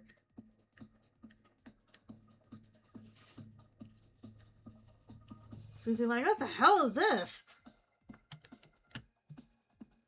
That's a lot of dollars. Yeah, my problem is that, like, I missed a bunch of items and equipment. I couldn't send a bunch of stuff. I would have to replay from chapter 1 and just make sure I got, like, everything. God dollars! Okay, I think it's time for me to take a stretch break. So I'm going to do that before we carry on with the rest. I know I'm going to have to do, like, 90 hours of gameplay and buy all the items and stuff, and I'm going to be like, okay, fine! I'll do it, probably. I wouldn't be surprised if I did it.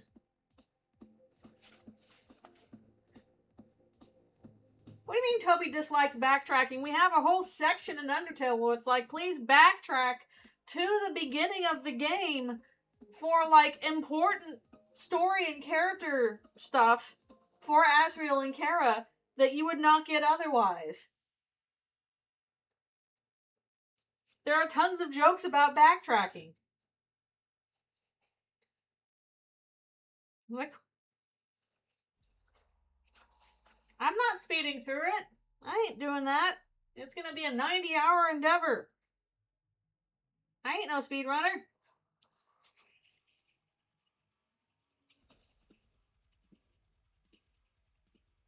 Who said that he doesn't like backtracking?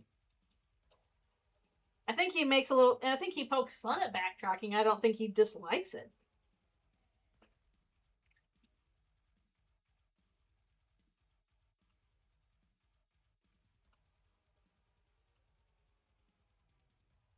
I think at the very least he knows that everybody is going to backtrack and look for stuff to find. Because he puts a lot of stuff back there if you backtrack.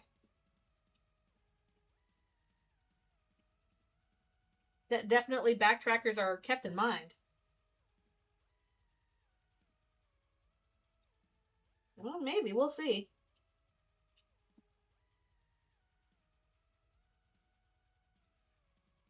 And people kind of wanted like a boss rush in the dojo. Maybe we'll get that? I don't know. Shaw must have set that up. That's what the Pure Crystal does. Well, you can fight everybody again for no reward. No! I gotta practice on pink more before we do our second half of the Eldritchrune with Friends stream, which will hopefully happen this month. We just gotta pick a Saturday or a Sunday to do it. So once we do that, we'll do the second half of Chapter 5, and I want to try and do the secret boss as well. I'm gonna have to practice with pink so that I'm not stuck there for a while. As in my real life friends, not a stupid lore reference. My actual friends in real life.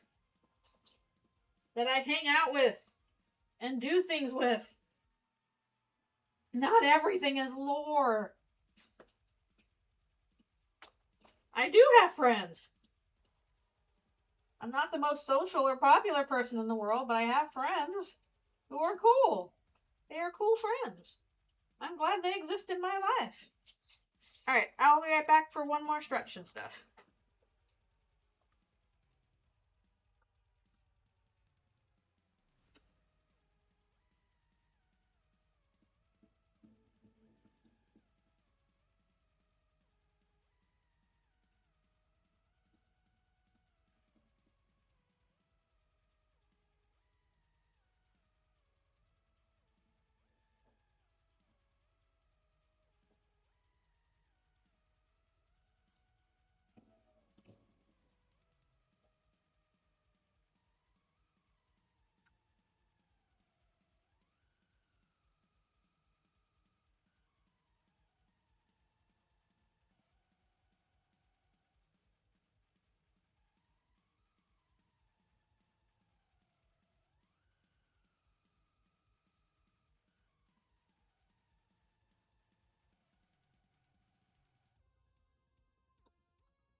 Alrighty, I return. We're back for more. Probably do about 2 more sessions.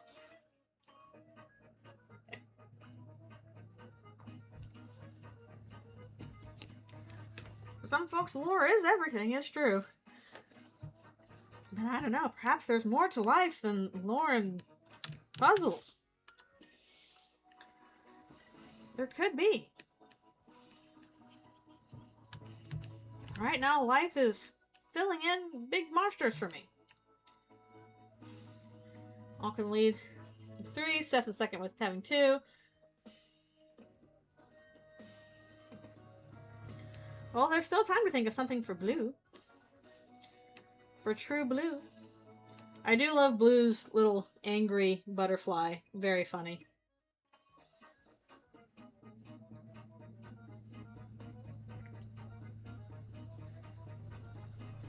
Yeah, it's easy to do, like, blue and, like, you know, relationship stuff with yellow, but... Probably because integrity is, like, a virtue is a hard thing to pin down. In general.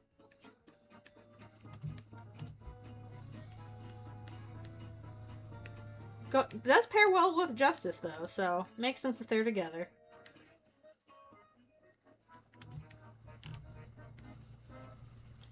I do love the fact that, like, in order to fix the problem with Flowery, Susie just like, I'll just stick blue and yellow in the same case together. They will be fine and happy.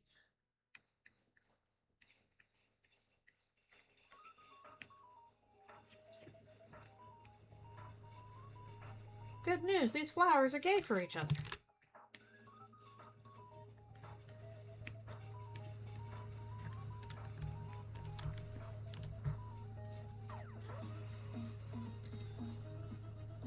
One thing I regret, I need to put in, like, a reference to big fluffy fucking tail for Susie.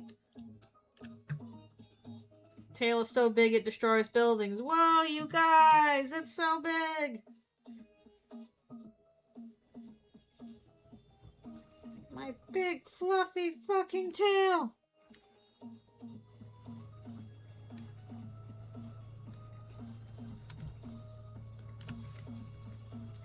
Sadly, even if we did get that really funny line of Flowery being like, "That's my power, giving a shit," it would probably be like censored.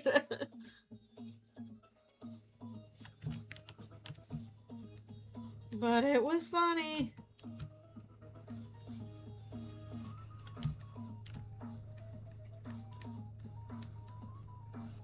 Paradise can't do the puzzle. No, you can tell the beginning of the sentence is S, so it's giving a shit.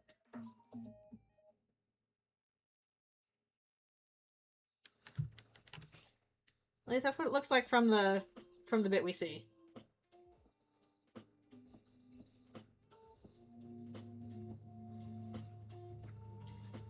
I'm surprised, has anybody drawn like Asgore holding up Flowery like Titanic yet? Somebody has to do that.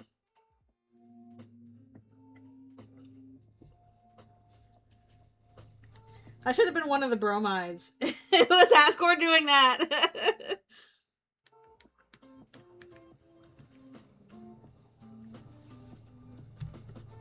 I'll never let go, my king.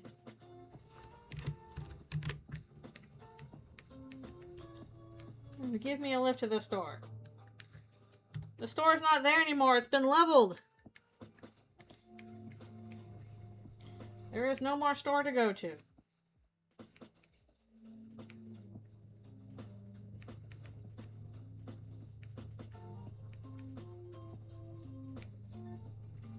But they can just hang out if they want. There you go.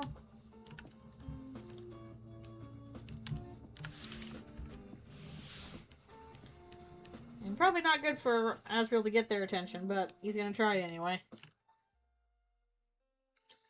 There are no more stores. We burned them all down.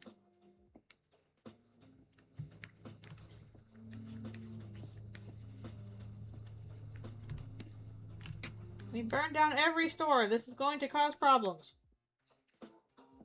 I know. I'm being silly. I'm ruining your joke on purpose. Because I'm very funny and ruining jokes is good. Or something.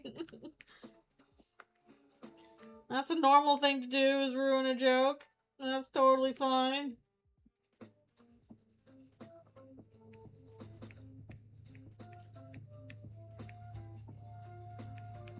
Oh yeah, at this point, Hometown's in pretty bad shape. At least there's no roaring. At least, actually, this is the roaring or something. Never mind. Always in bad shape. The moral of the story is, I guess, don't live in a small town.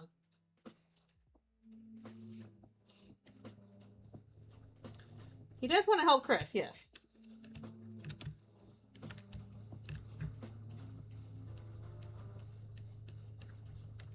He's probably a little bit freaked out by also the monsters eating people.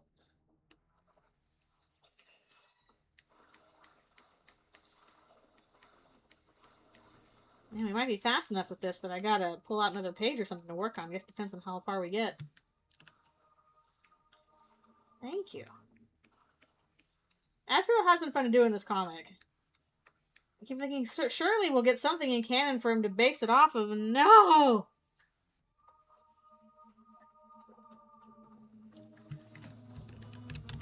He just seems like the nerdy type.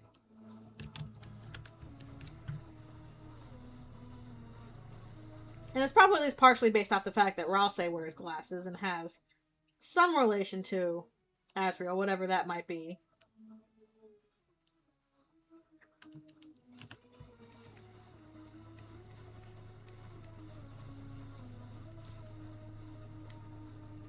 He does seem like a genuinely nice kid, though. Just from the fact that, like, how he's been described. And also, I'm getting the green color in Asgore's flashback.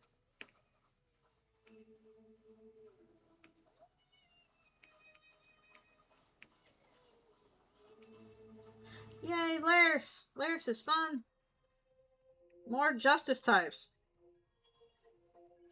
Lairs maybe doesn't fit into the... Or Lairs doesn't fit into the justice category as well because he's not bent on self-destruction. He's like, no, the justice is I'm gonna get you. Not me. You. I ain't self-sacrificing. You are.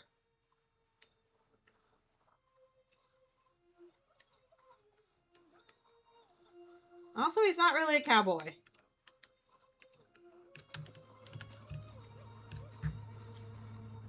He's just an Angie boy.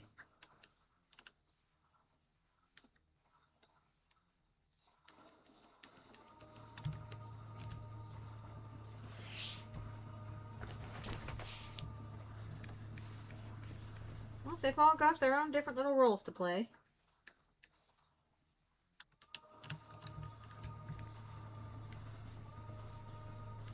Well, Lyris was definitely the most fun to, like, write and draw. Next to maybe Irala's. I was very excited once we were get to Lyris. I'm like, yay, now the fun stuff.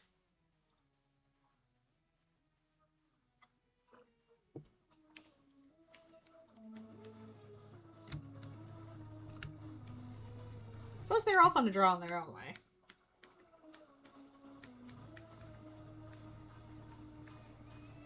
Well, I probably knew the least what to do with, like, Sorelli.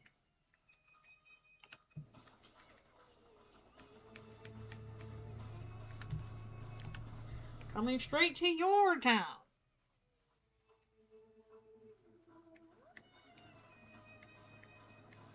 He's the one. The only.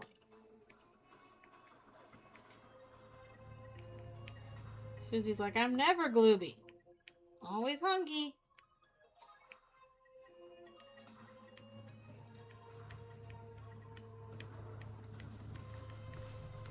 Okay. Do the full fills on this one. Yeah, we are plowing through, which is always a good thing. Gotta get through so much stuff still with Eldritchrune. So it's nice to make progress on that. But after this... Yeah, not much, because this is like half a page. We can probably just charge on into, what is this, part 7? So part 8. Woo!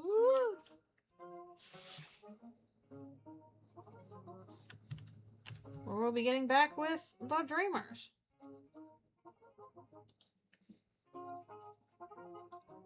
Actually, something I could probably stand to do on stream at some point is some more shading. I think that's on the way back in like part 3.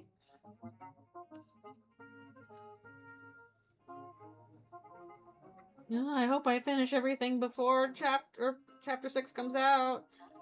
I'm a little nervous that we don't have like a proper time frame on that. I'm like, okay, is this going to be like summer of next year, winter of next year? What's the deal?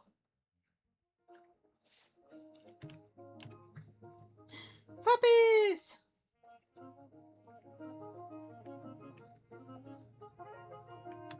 I'm so sad that it was actually really hard to get the deployed like an off-brand missile in Delta unless you have like no evidence.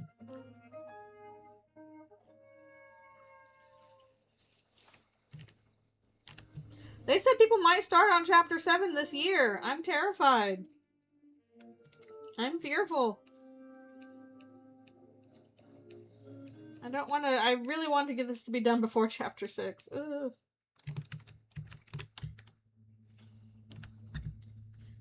No, they have not shadow dropped it at all. Princess Susie.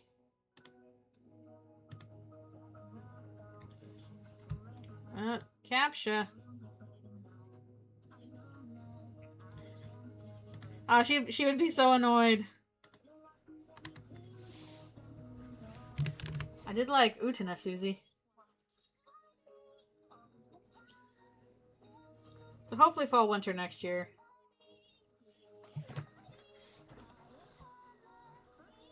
Do I have any chapter 5 editions? If I do, they'll be small. Because again, I'm thinking I want to finish this before chapter 6. I can't add on much more.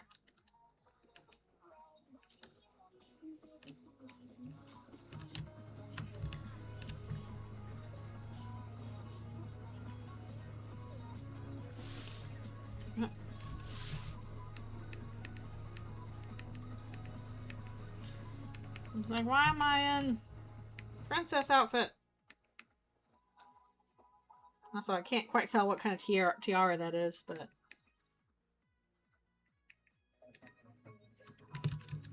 You should put more like this.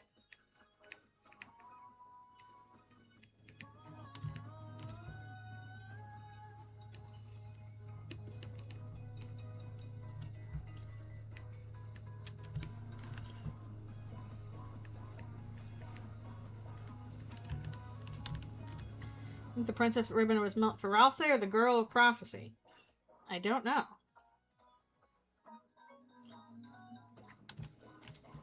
But looks better with Ralsei.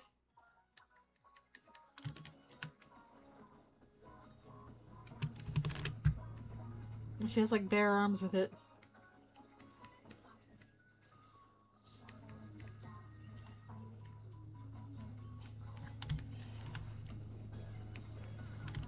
Let's see.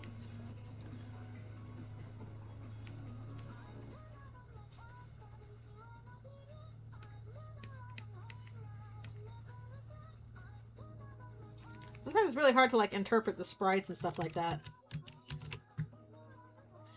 Oh boy. I'm excited for more stuff from the con. Hope you had fun.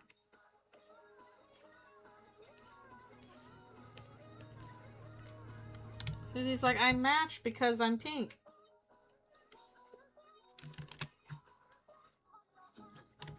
Yeah, I hope the con has been fun.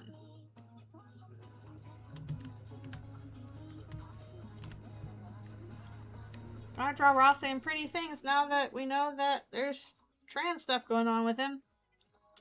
With her, even. We'll see if pronouns change in the future.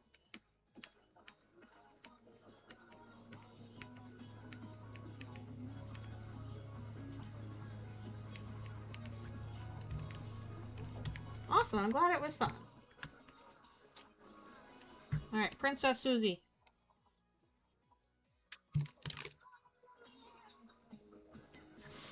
More to the lineup. Thank you for the request. I think the trans reading is there, and I think it's quite strong. In the past, I was like, oh, this would be an interesting direction for the story to go.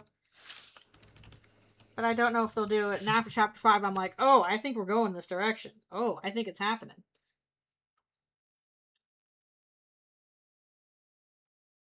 Oh, no. Gotta take care of your phone. Coming out in 2027.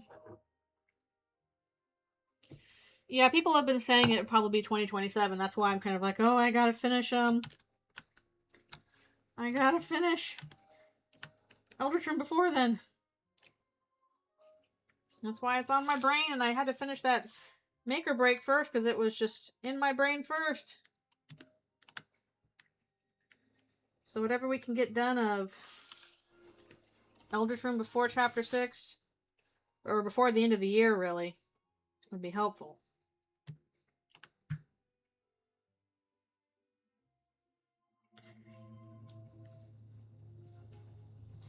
That is not the intention. I actually suggest you talk to some actual trans femme people, because I think their feelings are going to be more accurate on that. I also saw a really good video recently on talking about trans femininity with Ralsei and Chris in particular.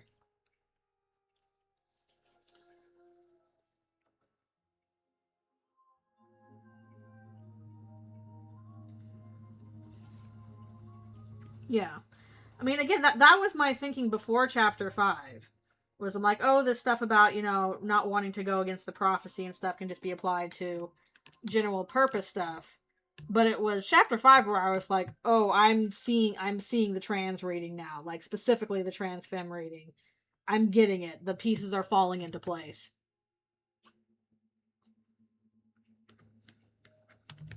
So, same thing with Cruziel, pretty much. I'm like, I see. I'm seeing the vision.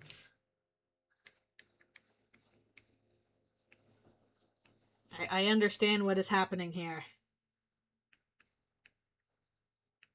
And ironically enough, that does tie into like Susie being half human and Chris being non-binary. It is part of this tapestry of basically refusing binaries, of defying set roles. Run, Azzy, run!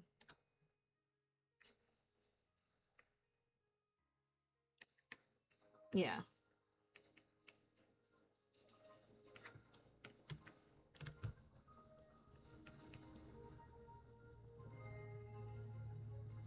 Yeah, I don't even think I could get the talking to Ralsei in the princess dress. Because I am not fast enough at the climbing game. I just keep getting friggin' rules. I suck at climbing. I'm not fast enough for Princess Ralsei. Ah! Yeah, I gotta get Starwalker too. I will also be there.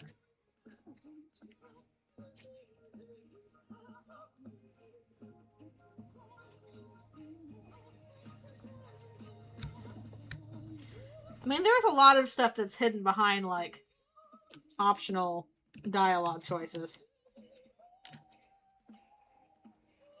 Yeah, exactly. Blue is right there. Metaton is right there.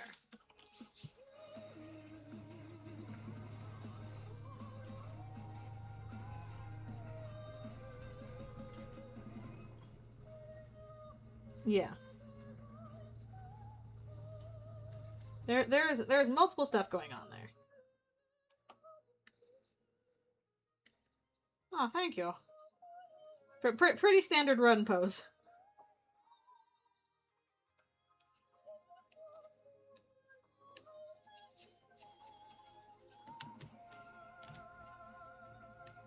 I think a lot of it also with Ralsei being trans might eventually tie back into like, okay, what is Ralsei exactly?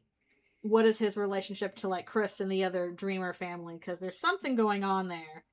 And I feel like once we have answers to those questions, it'll put like the idea of Ralsei being trans into like a better perspective.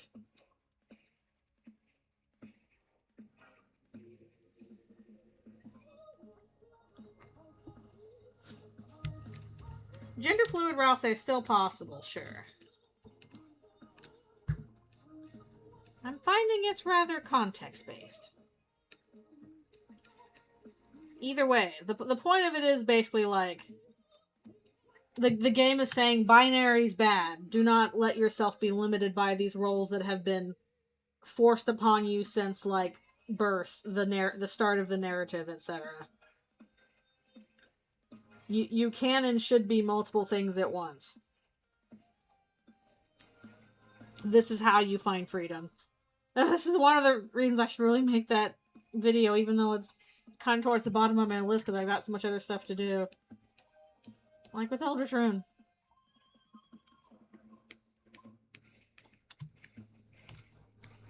I can do anything. It was freedom.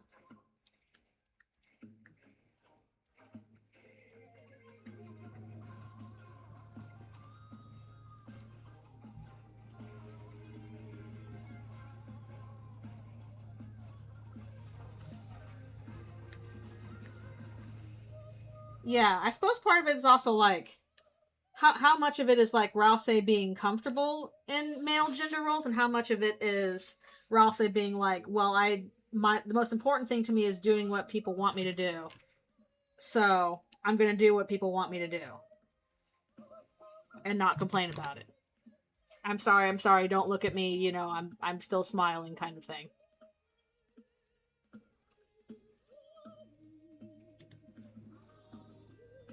What?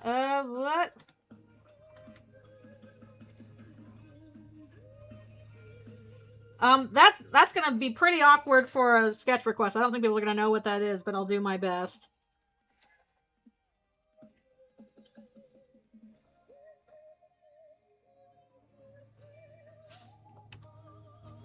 Oh, I think he's absolutely internalized it.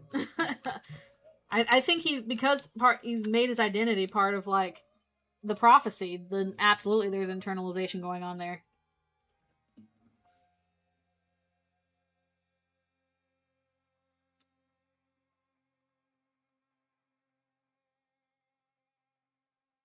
Oh, is he shoving the table? Because I couldn't tell.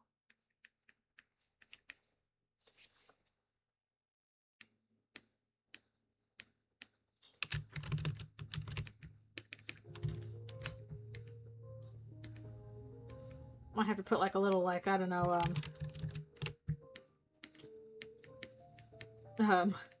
motion blur on this or something.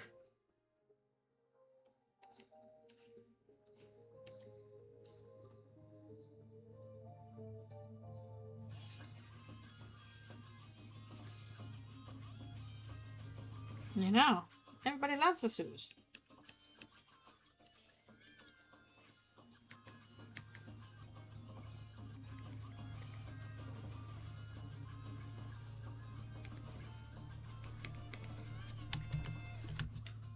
Yes, it was cute.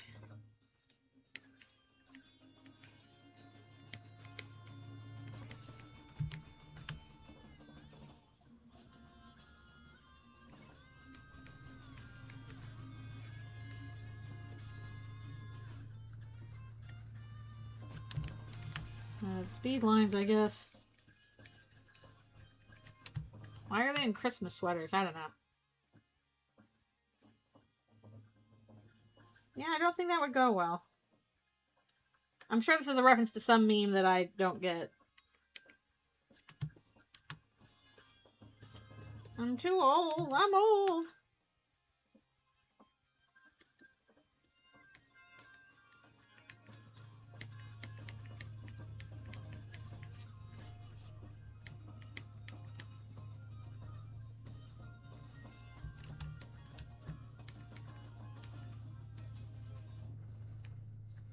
I should be freaked out. But it's funny if they're line face.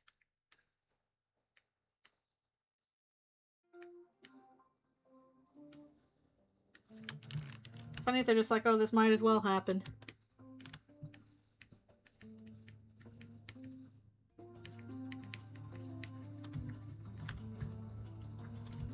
No, I.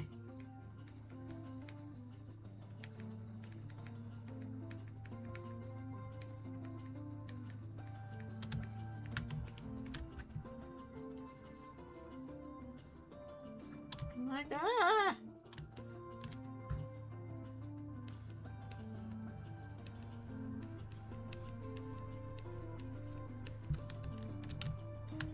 Did smallen this one down a bit.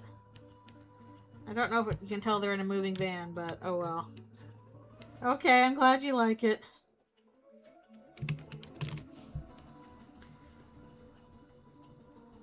They would be doofuses like that. And try something down. I got quite a few requests so far. We almost filled up another road today. The requests are coming in.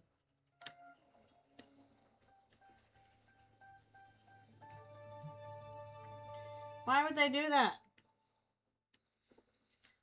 That's silly. That's silly manilly. I just realized we're going to have to open up some other... Speaking of opening up things, I'm going to have to get into part 8 here. We're pretty much done with this page. Which, hooray! Hooray! Hooray! Making progress!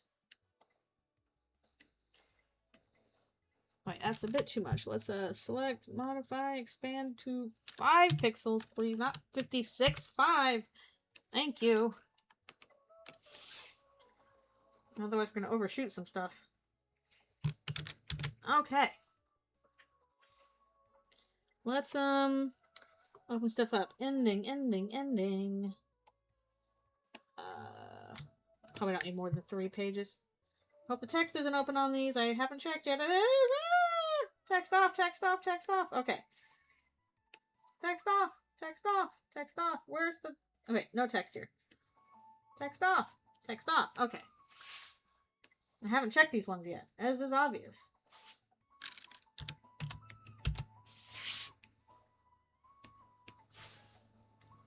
Well, there were no spoilers, exactly. Gotta have the text layer off.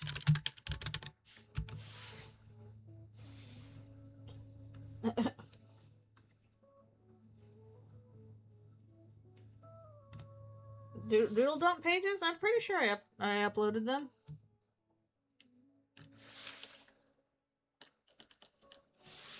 I think I did.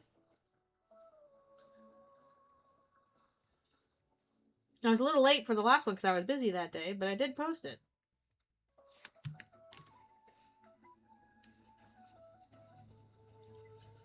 I did post it.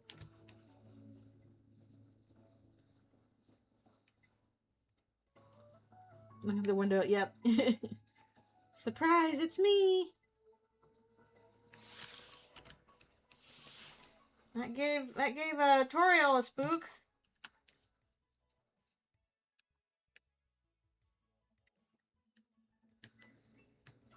In this universe, she should be an alcoholic. Probably help her deal with stuff.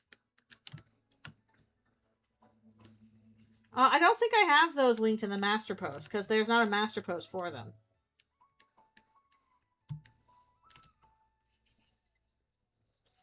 They're just under the general, like, art tag.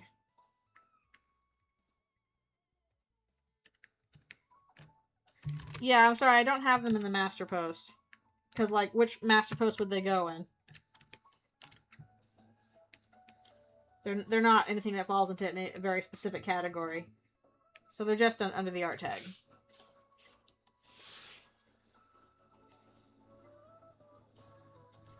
I'm about to be snacks. And I guess I could make a new one for Doodle Dumps. It's possible.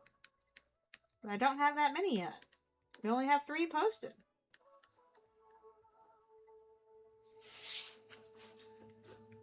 She's looking out because she's worried about neighbors. Don't stand so close to the window.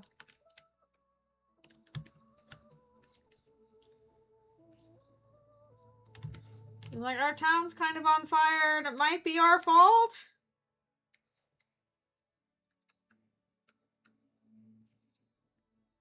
Maybe do something about that.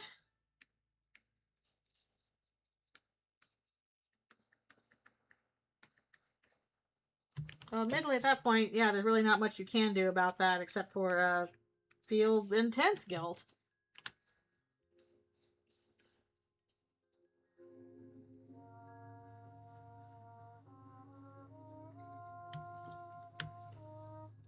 Don't stand, don't stand, don't stand so close to the window.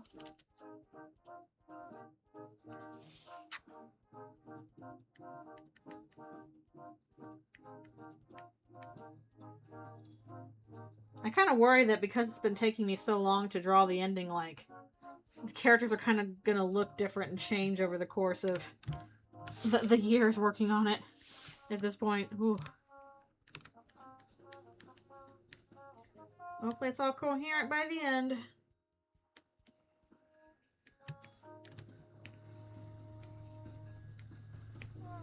Opposite problem of Paper Trail's ending. It's super long. I mean, in this case, they're a little similar, but, imagine if the tornado was sentient and was specifically trying to get you. In which case, probably the same advice would apply. Might need to put Susie on a separate layer, actually.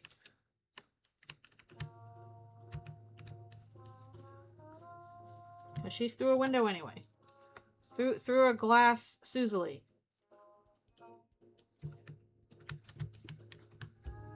Through a glass scarily. I feel like I was watching my impending doom through glass. Susie jump scare. Yep.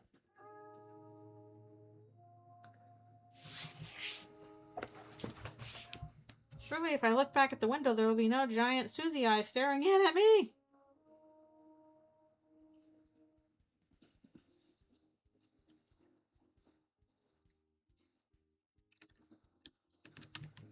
Yeah, I'll have to put the Susie stuff on a separate layer. Maybe we'll come back to that. Welcome back. Lurking is all good. Although after I finish this one, I gotta take a break to stretch.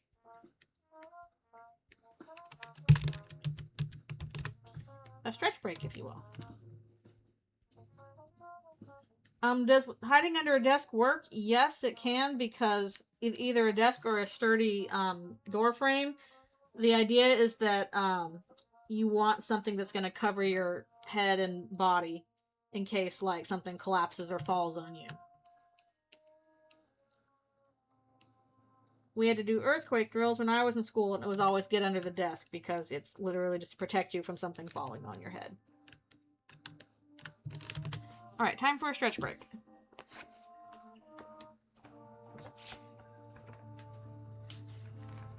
All you can eat buffet. If all you can eat is 2 people, which is more than Susie can eat, so just regular buffet, I guess. Unless you count the whole planet, in which case that is an all you can eat buffet for Susie.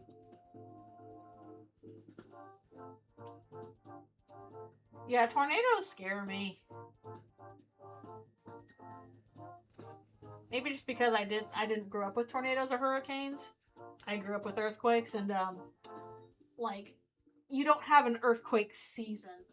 They just kind of like happen when they do, and when they happen, you deal with them. There she is. Yes, hi, Susie, sweeties.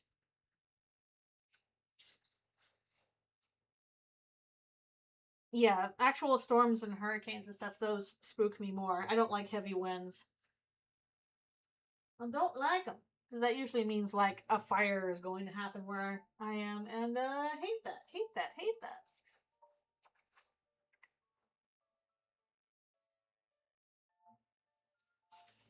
Like, the one time I ever had to, evacuate our home was when we had a really, really heavy, windstorm that's pretty seasonal for Southern California. And then because of that, that started wildfires that were getting really close to where we live, so we had to evacuate for a bit.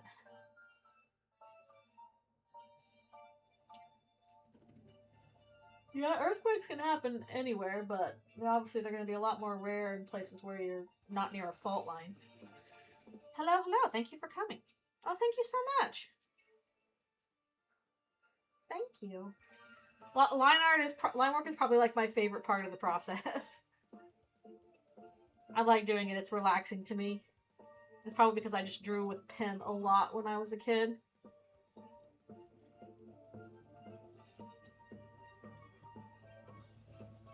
There's always fires in California. I mean, the one I'm talking about is not recent. This was when I lived in California. I don't live in California now. I live in Canada. Although we still have to deal with fires here too. So that hasn't changed. But yeah, the one where I had to evacuate, I was in California. I don't live there anymore. Yeah, I used to draw with pen all the time when I was a little kid on paper. This is way before we had a computer. I mean, we had computers, but we couldn't draw on them very well. So I was always just drawing with pen on paper, and I got used to it because that's what I would do all the time.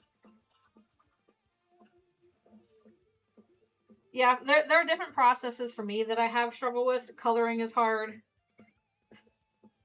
But for me, I like line art. Line art's the fun part for me. That's the turn off the brain and just kind of go with the flow sort of bit. But for some artists, they do not like that part. This depends on what you want to do and how you work. Coloring is tough. Alright, I'll be right back for one more stretch, and then we'll do one more session.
Alrighty, I'm back for one more session.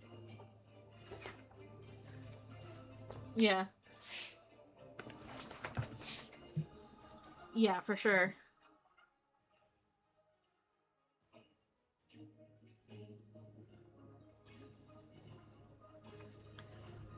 Ballpoints are honestly like awesome pens for like sketching in. They've got this nice texture to them. Feels really good. Like, yeah. Ballpoints rock. I used to draw with ballpoint a lot, although what I mostly would end up drawing with when I was a kid was like, I don't know what kind of pens they were, but they were your basic black ink pens.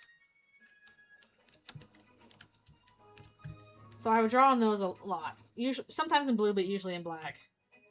Yeah, like an ink fine liner, that kind of stuff.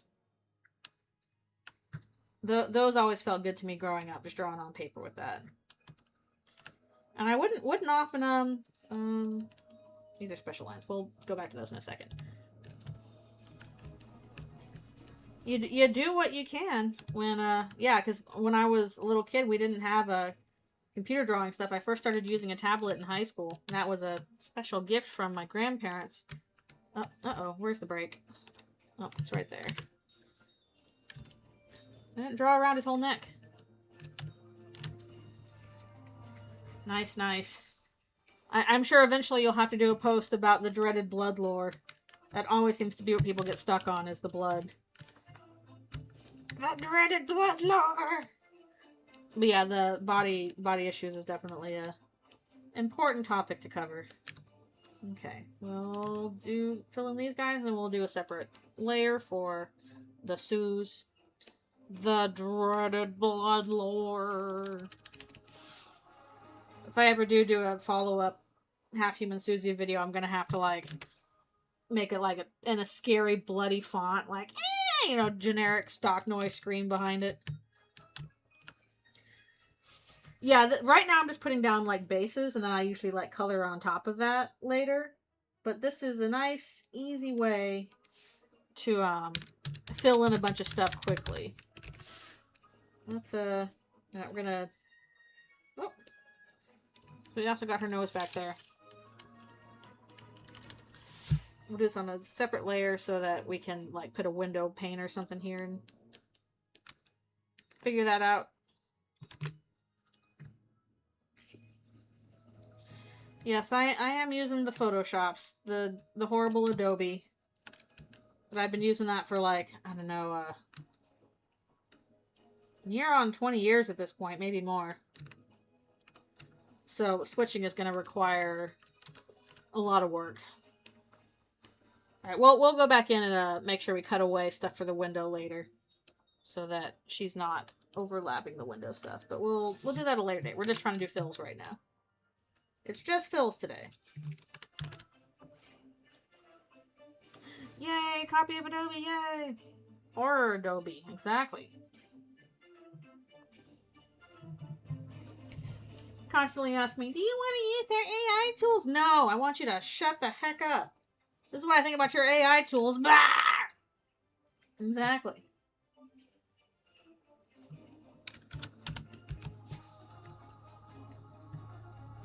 She's got a little bit of a spook there. Oh, it's going to be a pain in the butt drawing around this for, because she's kind of coming through some of the background stuff here. Maybe I should move a layer for that. Shut AI bots, true.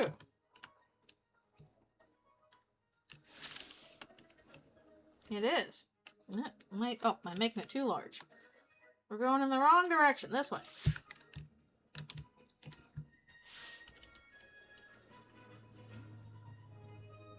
I got jump scared. I mean, there are programs out there that don't use AI, and even if the ones that do, you don't have to use them. I ain't using that stuff. I don't want it. Sucks. I want to actually draw. That's what I'm here to do, is draw. You want to have a robot do something for me? Have a robot fix my wrist so I'm not in pain.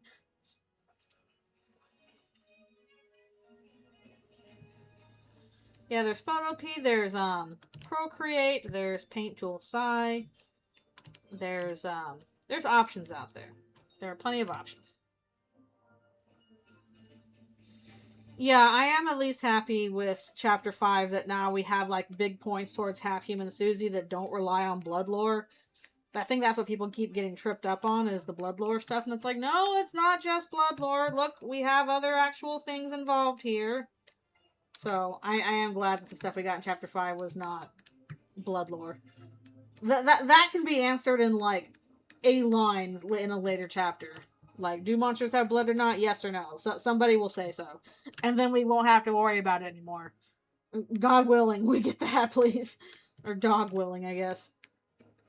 But yeah, I'm glad we didn't have that this chapter.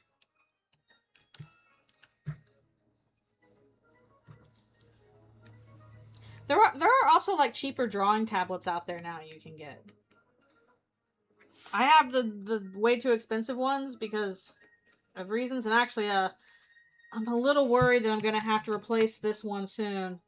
I'm anxious about that. I might need to open, like, big commissions just to help pay for a new tablet because of reasons, and it's gonna suck. Because I need me my tablet. I need this specific tablet, too, for specific reasons.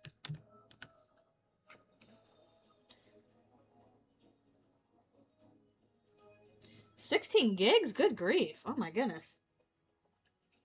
That's a bit for a drawing program. But yeah, no blood lore this chapter. We're getting, like, actual characterization stuff. Almost like the actual characterization is what matters. Woo! What's my tablet? 24-inch Cintiq Pro kind of thing. I don't remember the exact model. But the reason why I have this is one because it's a really big drawing tablet and I use it for work all the time. And two, this is one will attach to a robotic, or not a robotic, but like a mechanical arm that will help me be in the correct position to drawing so I'm not shrimping so much over my tablet. Like, I'm sitting with my back straight. Kind of thing, which is very important because basically sitting in a bad position worsens the problem with my wrist. So I need this big thing, not just for, like, for drawing purposes, but also just for, like, keeping my wrist in good shape. So, but all together, the Cintiq and the arm and everything else are like $3,000. So, more than 2 decades of wrist abuse, to be honest. It started when I was in high school. That's when I first started using a tablet. Right. We're gonna have to erase around that later for the window pane. It's expensive, but yeah, I have to have it. I have, like, an older tablet, and I kind of stopped using it because it didn't have it can't attach to the mechanical arm. So I was bending over too much to draw, and it was doing, when I bend over, it causes, like, my shoulders to hunch forward, which makes the problem with my wrist worse. That's what my physiotherapist told me. You basically want something that, like, kind of keeps my shoulders more open and back, which means my back needs to be straight. So basically the setup I have now is expensive, but I literally need it in order to work. I can't really compromise on that.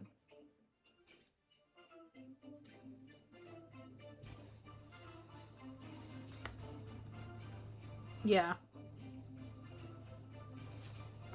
It really just depends on, like, what your needs are for this kind of thing. Because I use the tablet not just for this kind of stuff, but I use it for my work every day. Like, I'm sitting here, like, probably 10 hours a day, every day, drawing on this thing. I need something that's, like, large and I'm fast with and is specific in terms of, like, my posture. So in that sense, even though it's expensive, it's a worthwhile investment for me. I'm just worried I'm going to have to replace this because this is technically a work tablet.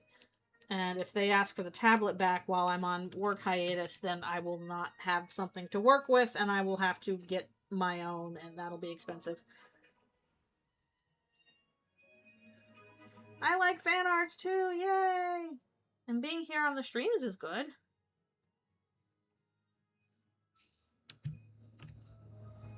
Just appreciate you being here.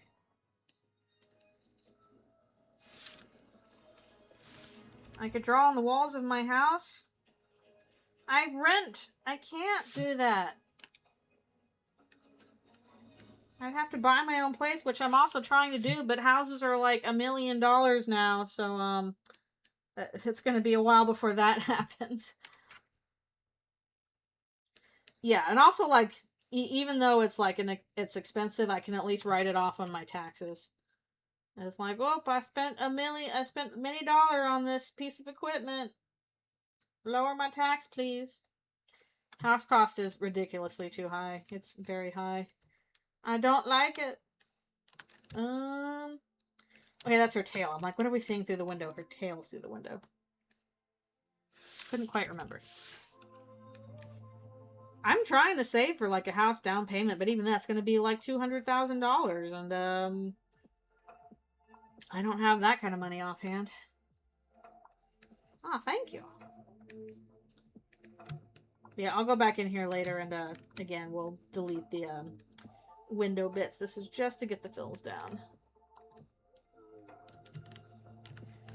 This is also why Storyboard Pro is useful, because we can do that kind of fun perspective stuff. Yeah.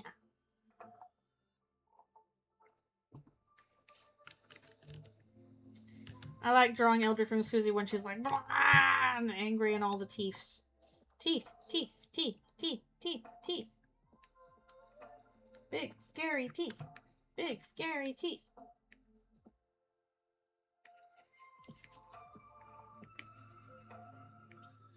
How does Orange form a friendship with Pink? They're both cute girls who will kick your ass. That is the basis of friendship.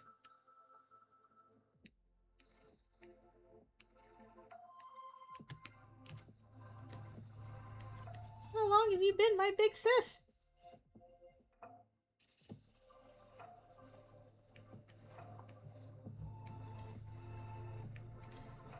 Yeah, the Eldritchrune versions take a while to draw, but they are very fun.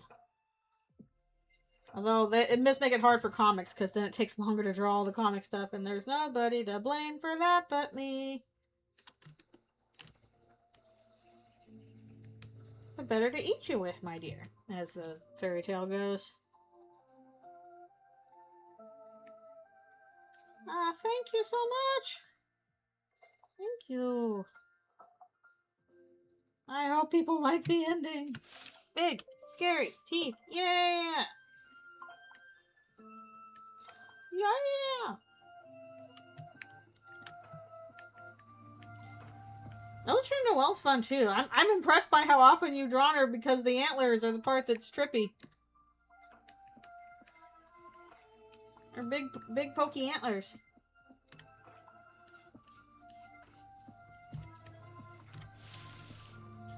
I'm gonna have to do some erasure here because some of it's overlapping with the background. But I'm gonna attempt to count for that here.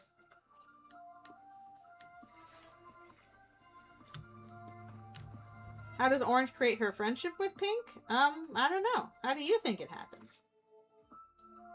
I imagine they just stumbled across each other, and, you know, Pink is nice to Orange, so Orange is like, oh, this is a cool missing family member. Oh, good luck with your exam. Good luck, and thank you for coming by. Appreciate you being here. And I think there's a little gap here.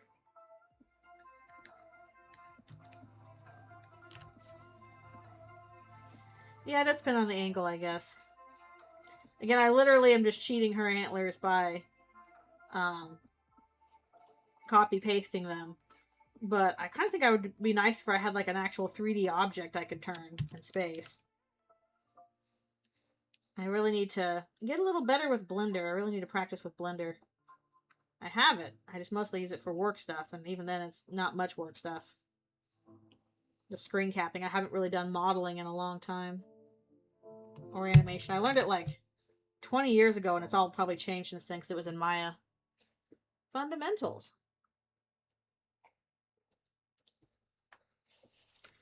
I have copy-pasted those antlers a lot. True. It's useful to be able to reuse an asset if you can figure out how to do so, but again, I think it'd probably be a better use of it if I could just 3D model it and turn it in 3D space. Although at this point, because I'm already, like, mostly done through... Or not mostly done, but largely done through the ending. Probably not that much point in doing it at this point, except for just to practice. Yeah, I learned 3D a bunch around college age time, but I have fallen out of it since then. So, like, I could probably get back into some fundamentals. Like, I understand some terms and stuff like that, but things have changed a lot since then, so... I would probably need a whole lot of tutorials and, like, refreshers on everything. Part of also the problem is the reason why I haven't done a lot of 3D. Oh, I think I was drawing that in the wrong layer. Oh well, it'll be fine. It'll be fine. It'll be fine. Because part of the reason why I haven't done a lot of 3D is because 3D doesn't really require you to use the pen. It requires you to use the mouse. And excessive mouse usage is like worse for my wrists than the pen. And I can't do a lot. Like when I was trying to edit the Half Human Susie Theory video, that was all stuff with the mouse, and it bothered my wrist more than drawing for extensive periods of time. So I would have to be more careful and, like, I don't know, find some techniques that work with mouse use than with the pen. Because the pen, at least I can keep it like a, you know, in my hand in a position that's kind of less claw than when you use the mouse. So excessive mouse usage, hard on my wrists in ways that the pen isn't. And I know that 3D requires you pretty much just using a lot of the mouse, and that's not my favorite.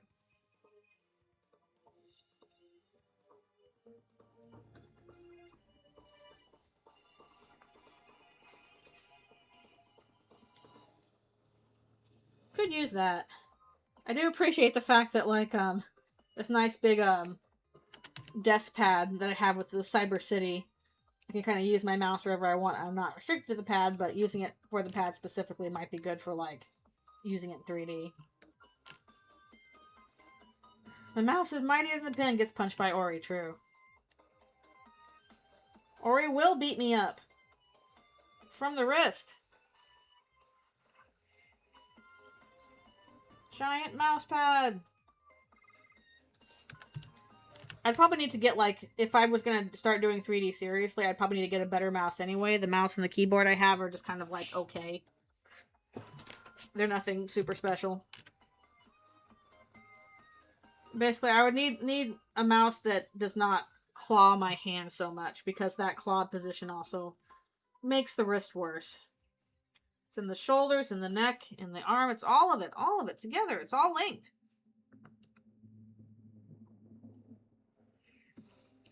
I don't know who would take care of the flowers if you don't beat Pink.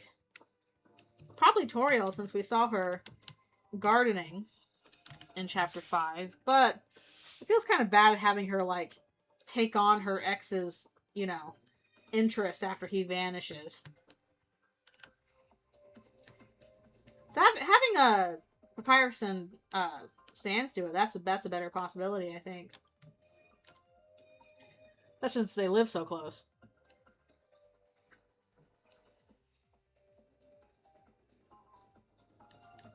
Like, I can see Toriel doing it, but again, it feels kind of bad being like, hey, Toriel, look after your ex's stuff. He's like, come on. We're Birdly. I saw something about how Birdly might be the one that actually has the church code. And I think that'd be interesting. That'd be a cool way to bring Birdly back in. Mom, Dad, I'm home. I brought some friends with me.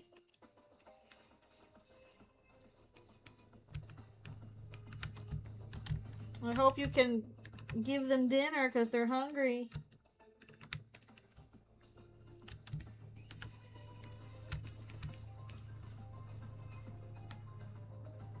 Yeah, we'll at least get through part 2 pages of this today. Which is pretty good.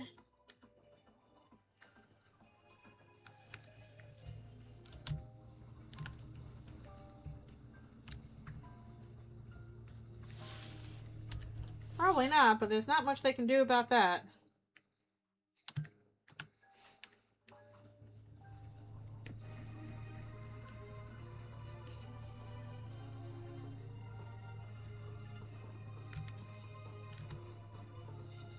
I've got to write some more script stuff too for the other 2 parts that I know I have to do.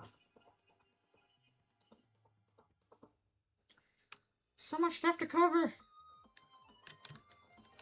I don't know if I can do a full-on boss battle with Flowery because, like, good grief, I've already done... The boss battles take forever to do. But I don't know, some, like, conversations between them, you know, and kind of a less formal thing could work. So I think Flowery, as a bound god boss, could at least have interesting things to say to Chris. And Ralsei, for that matter. Might find a different way for them to have, like, their rivalry that's not quite the way it is in canon. Okay, we'll do one and then the other.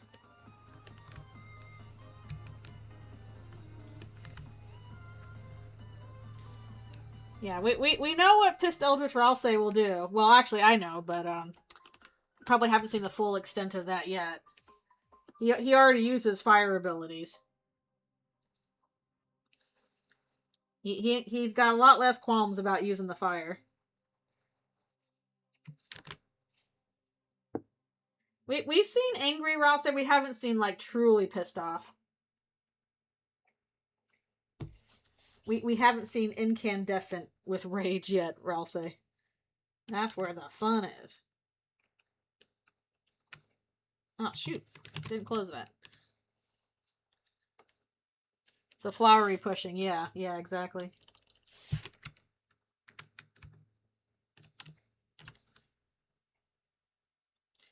No, I have not seen that yet. At least not in canon, we haven't seen it now. But Ralsei did burn that one Addison in Eldritchrune. Aren't you tired of being nice, Noelle? Don't you want to go apeshit? Okay. Oh, we got that one up here too. In Chapter 6, everyone goes apeshit. Everyone does. Alright, we can not get far, but we can make a little bit of progress here. We can... Yeah, wrong. We can poke into this a bit.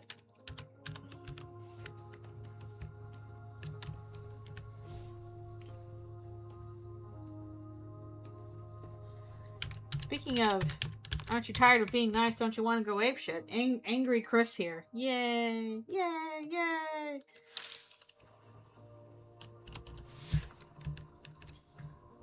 I don't know. I don't think she'll be in great shape.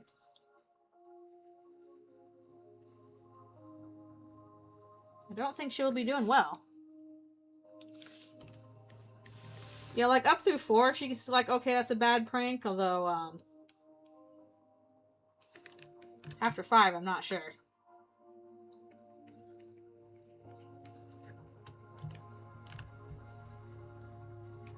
She won't listen to you in battles? That'd be interesting. Some kind of consequence for that.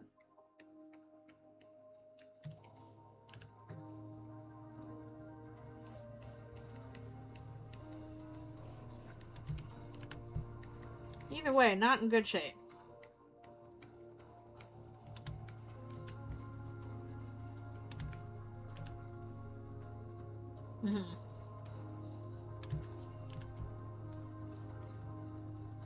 I just want to see what she can do, even in the normal route. Show off your true power!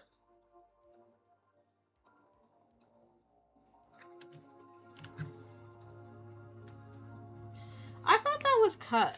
I thought the "you can't tell me what to do" bit at the Ferris wheel was cut. Is that actually in there? And I guess it depends on, like, where is that, where at what point is that abandoned? Is that, like, abandoned in Chapter 2 or abandoned in Chapter 4?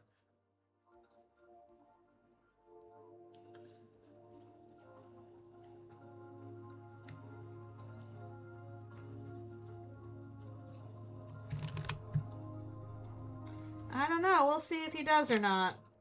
He might not still. I don't think he's dead yet anyway. I think we still got time. The good thing is she was gonna have dialogue on the Ferris wheel. Okay. I couldn't remember what that was. Okay, the full scene on the Ferris wheel was cut. Okay.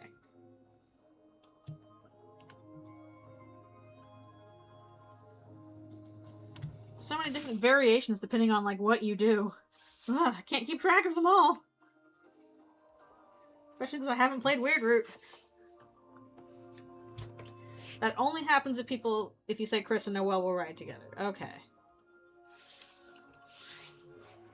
So wait, that only happens if in Chapter 2 Weirdroot you say me and Noelle will ride together. Don't you have to do that in order to stay on the Weirdroot anyway? Does saying like, oh, Susie will ride with you, is that an off-ramp? Or am I crazy? Okay. I thought it was an off-ramp.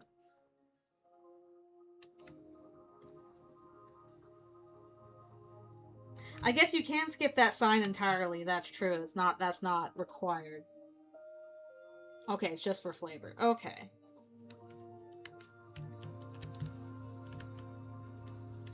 Gotcha. I know Weirdroot is super particular, but I couldn't remember all the ways and like how many off ramps there are in like the various chapters.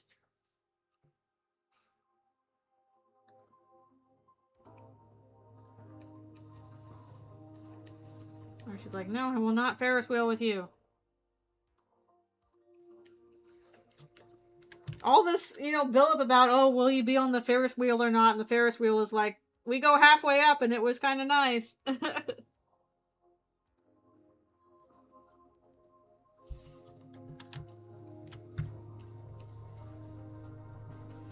If there's anything I'm like a little all about Chapter 5 about, it's that like feels like the festival was built up as like this pretty big deal.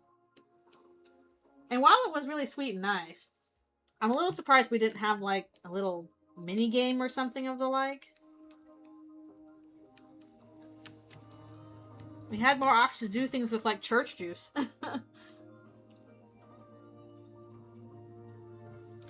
Yeah, she has the title Mistletoe if you edit save files for her to be in there. Which things got serious today could either be like relating to the Weirdroot or even just like the normal route. That kind of applies to both versions. She got thirsty over Susie with a frozen enemy inside. So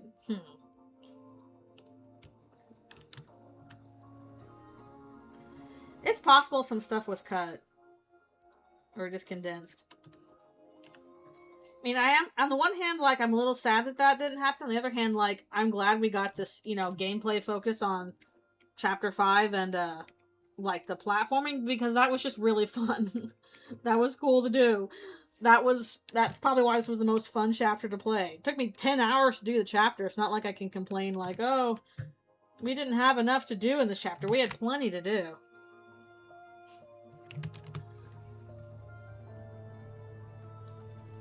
Guess I was just surprised in terms of like how much the festival had been built up.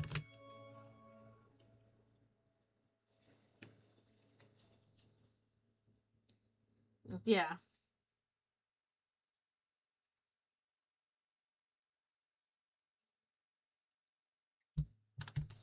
I'm still streaming, but I'm almost done. Where I'm like 5 minutes away. So probably I'm gonna finish this cool pose with Chris, and then we will call it a day. I've got a ton of other stuff to do today. I really got to work on Patreon stuff.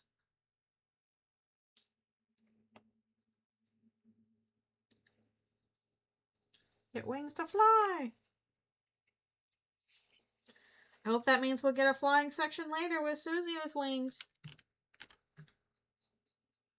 I hope that's there for later.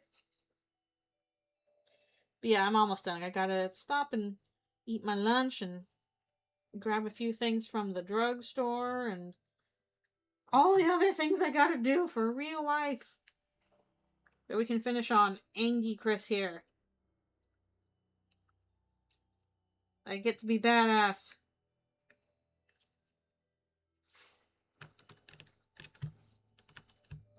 Yeah, seriously. He's chilling in that hot tub or whatever. Alright. Yeah, I think we're gonna have to stop here about... Actually, can I do one more? I can... No, I should probably stop here. A good place to stop. This is a decent place to stop for the time being. Because we chewed through a bunch of stuff. We finished backgrounds. We finished all the stuff for part 7. One more thing. But yeah, good place to stop for now. We almost filled out a row of sketch requests and stuff. And we got through a good chunk of stuff on various parts of Eldritchrune ending. I'm not sure what we'll be doing next week. It'll probably be more Eldritchrune ending stuff, because again, I've got some other things to do. I probably won't be able to start on the next regular part yet. So probably more Eldritchrune ending stuff next weekend, and of course, more Chrono Trigger on Friday. Thank you guys so much for coming to the stream! I appreciate you being here and giving me requests and chatting with me. It is always a fun time. And yes, I hope the rest of your day goes well and that you have a wonderful rest of your week. Yes, thank you for coming by even for a few minutes. I appreciate you being here. Alright, I will see you all next time. Alrighty, see you later.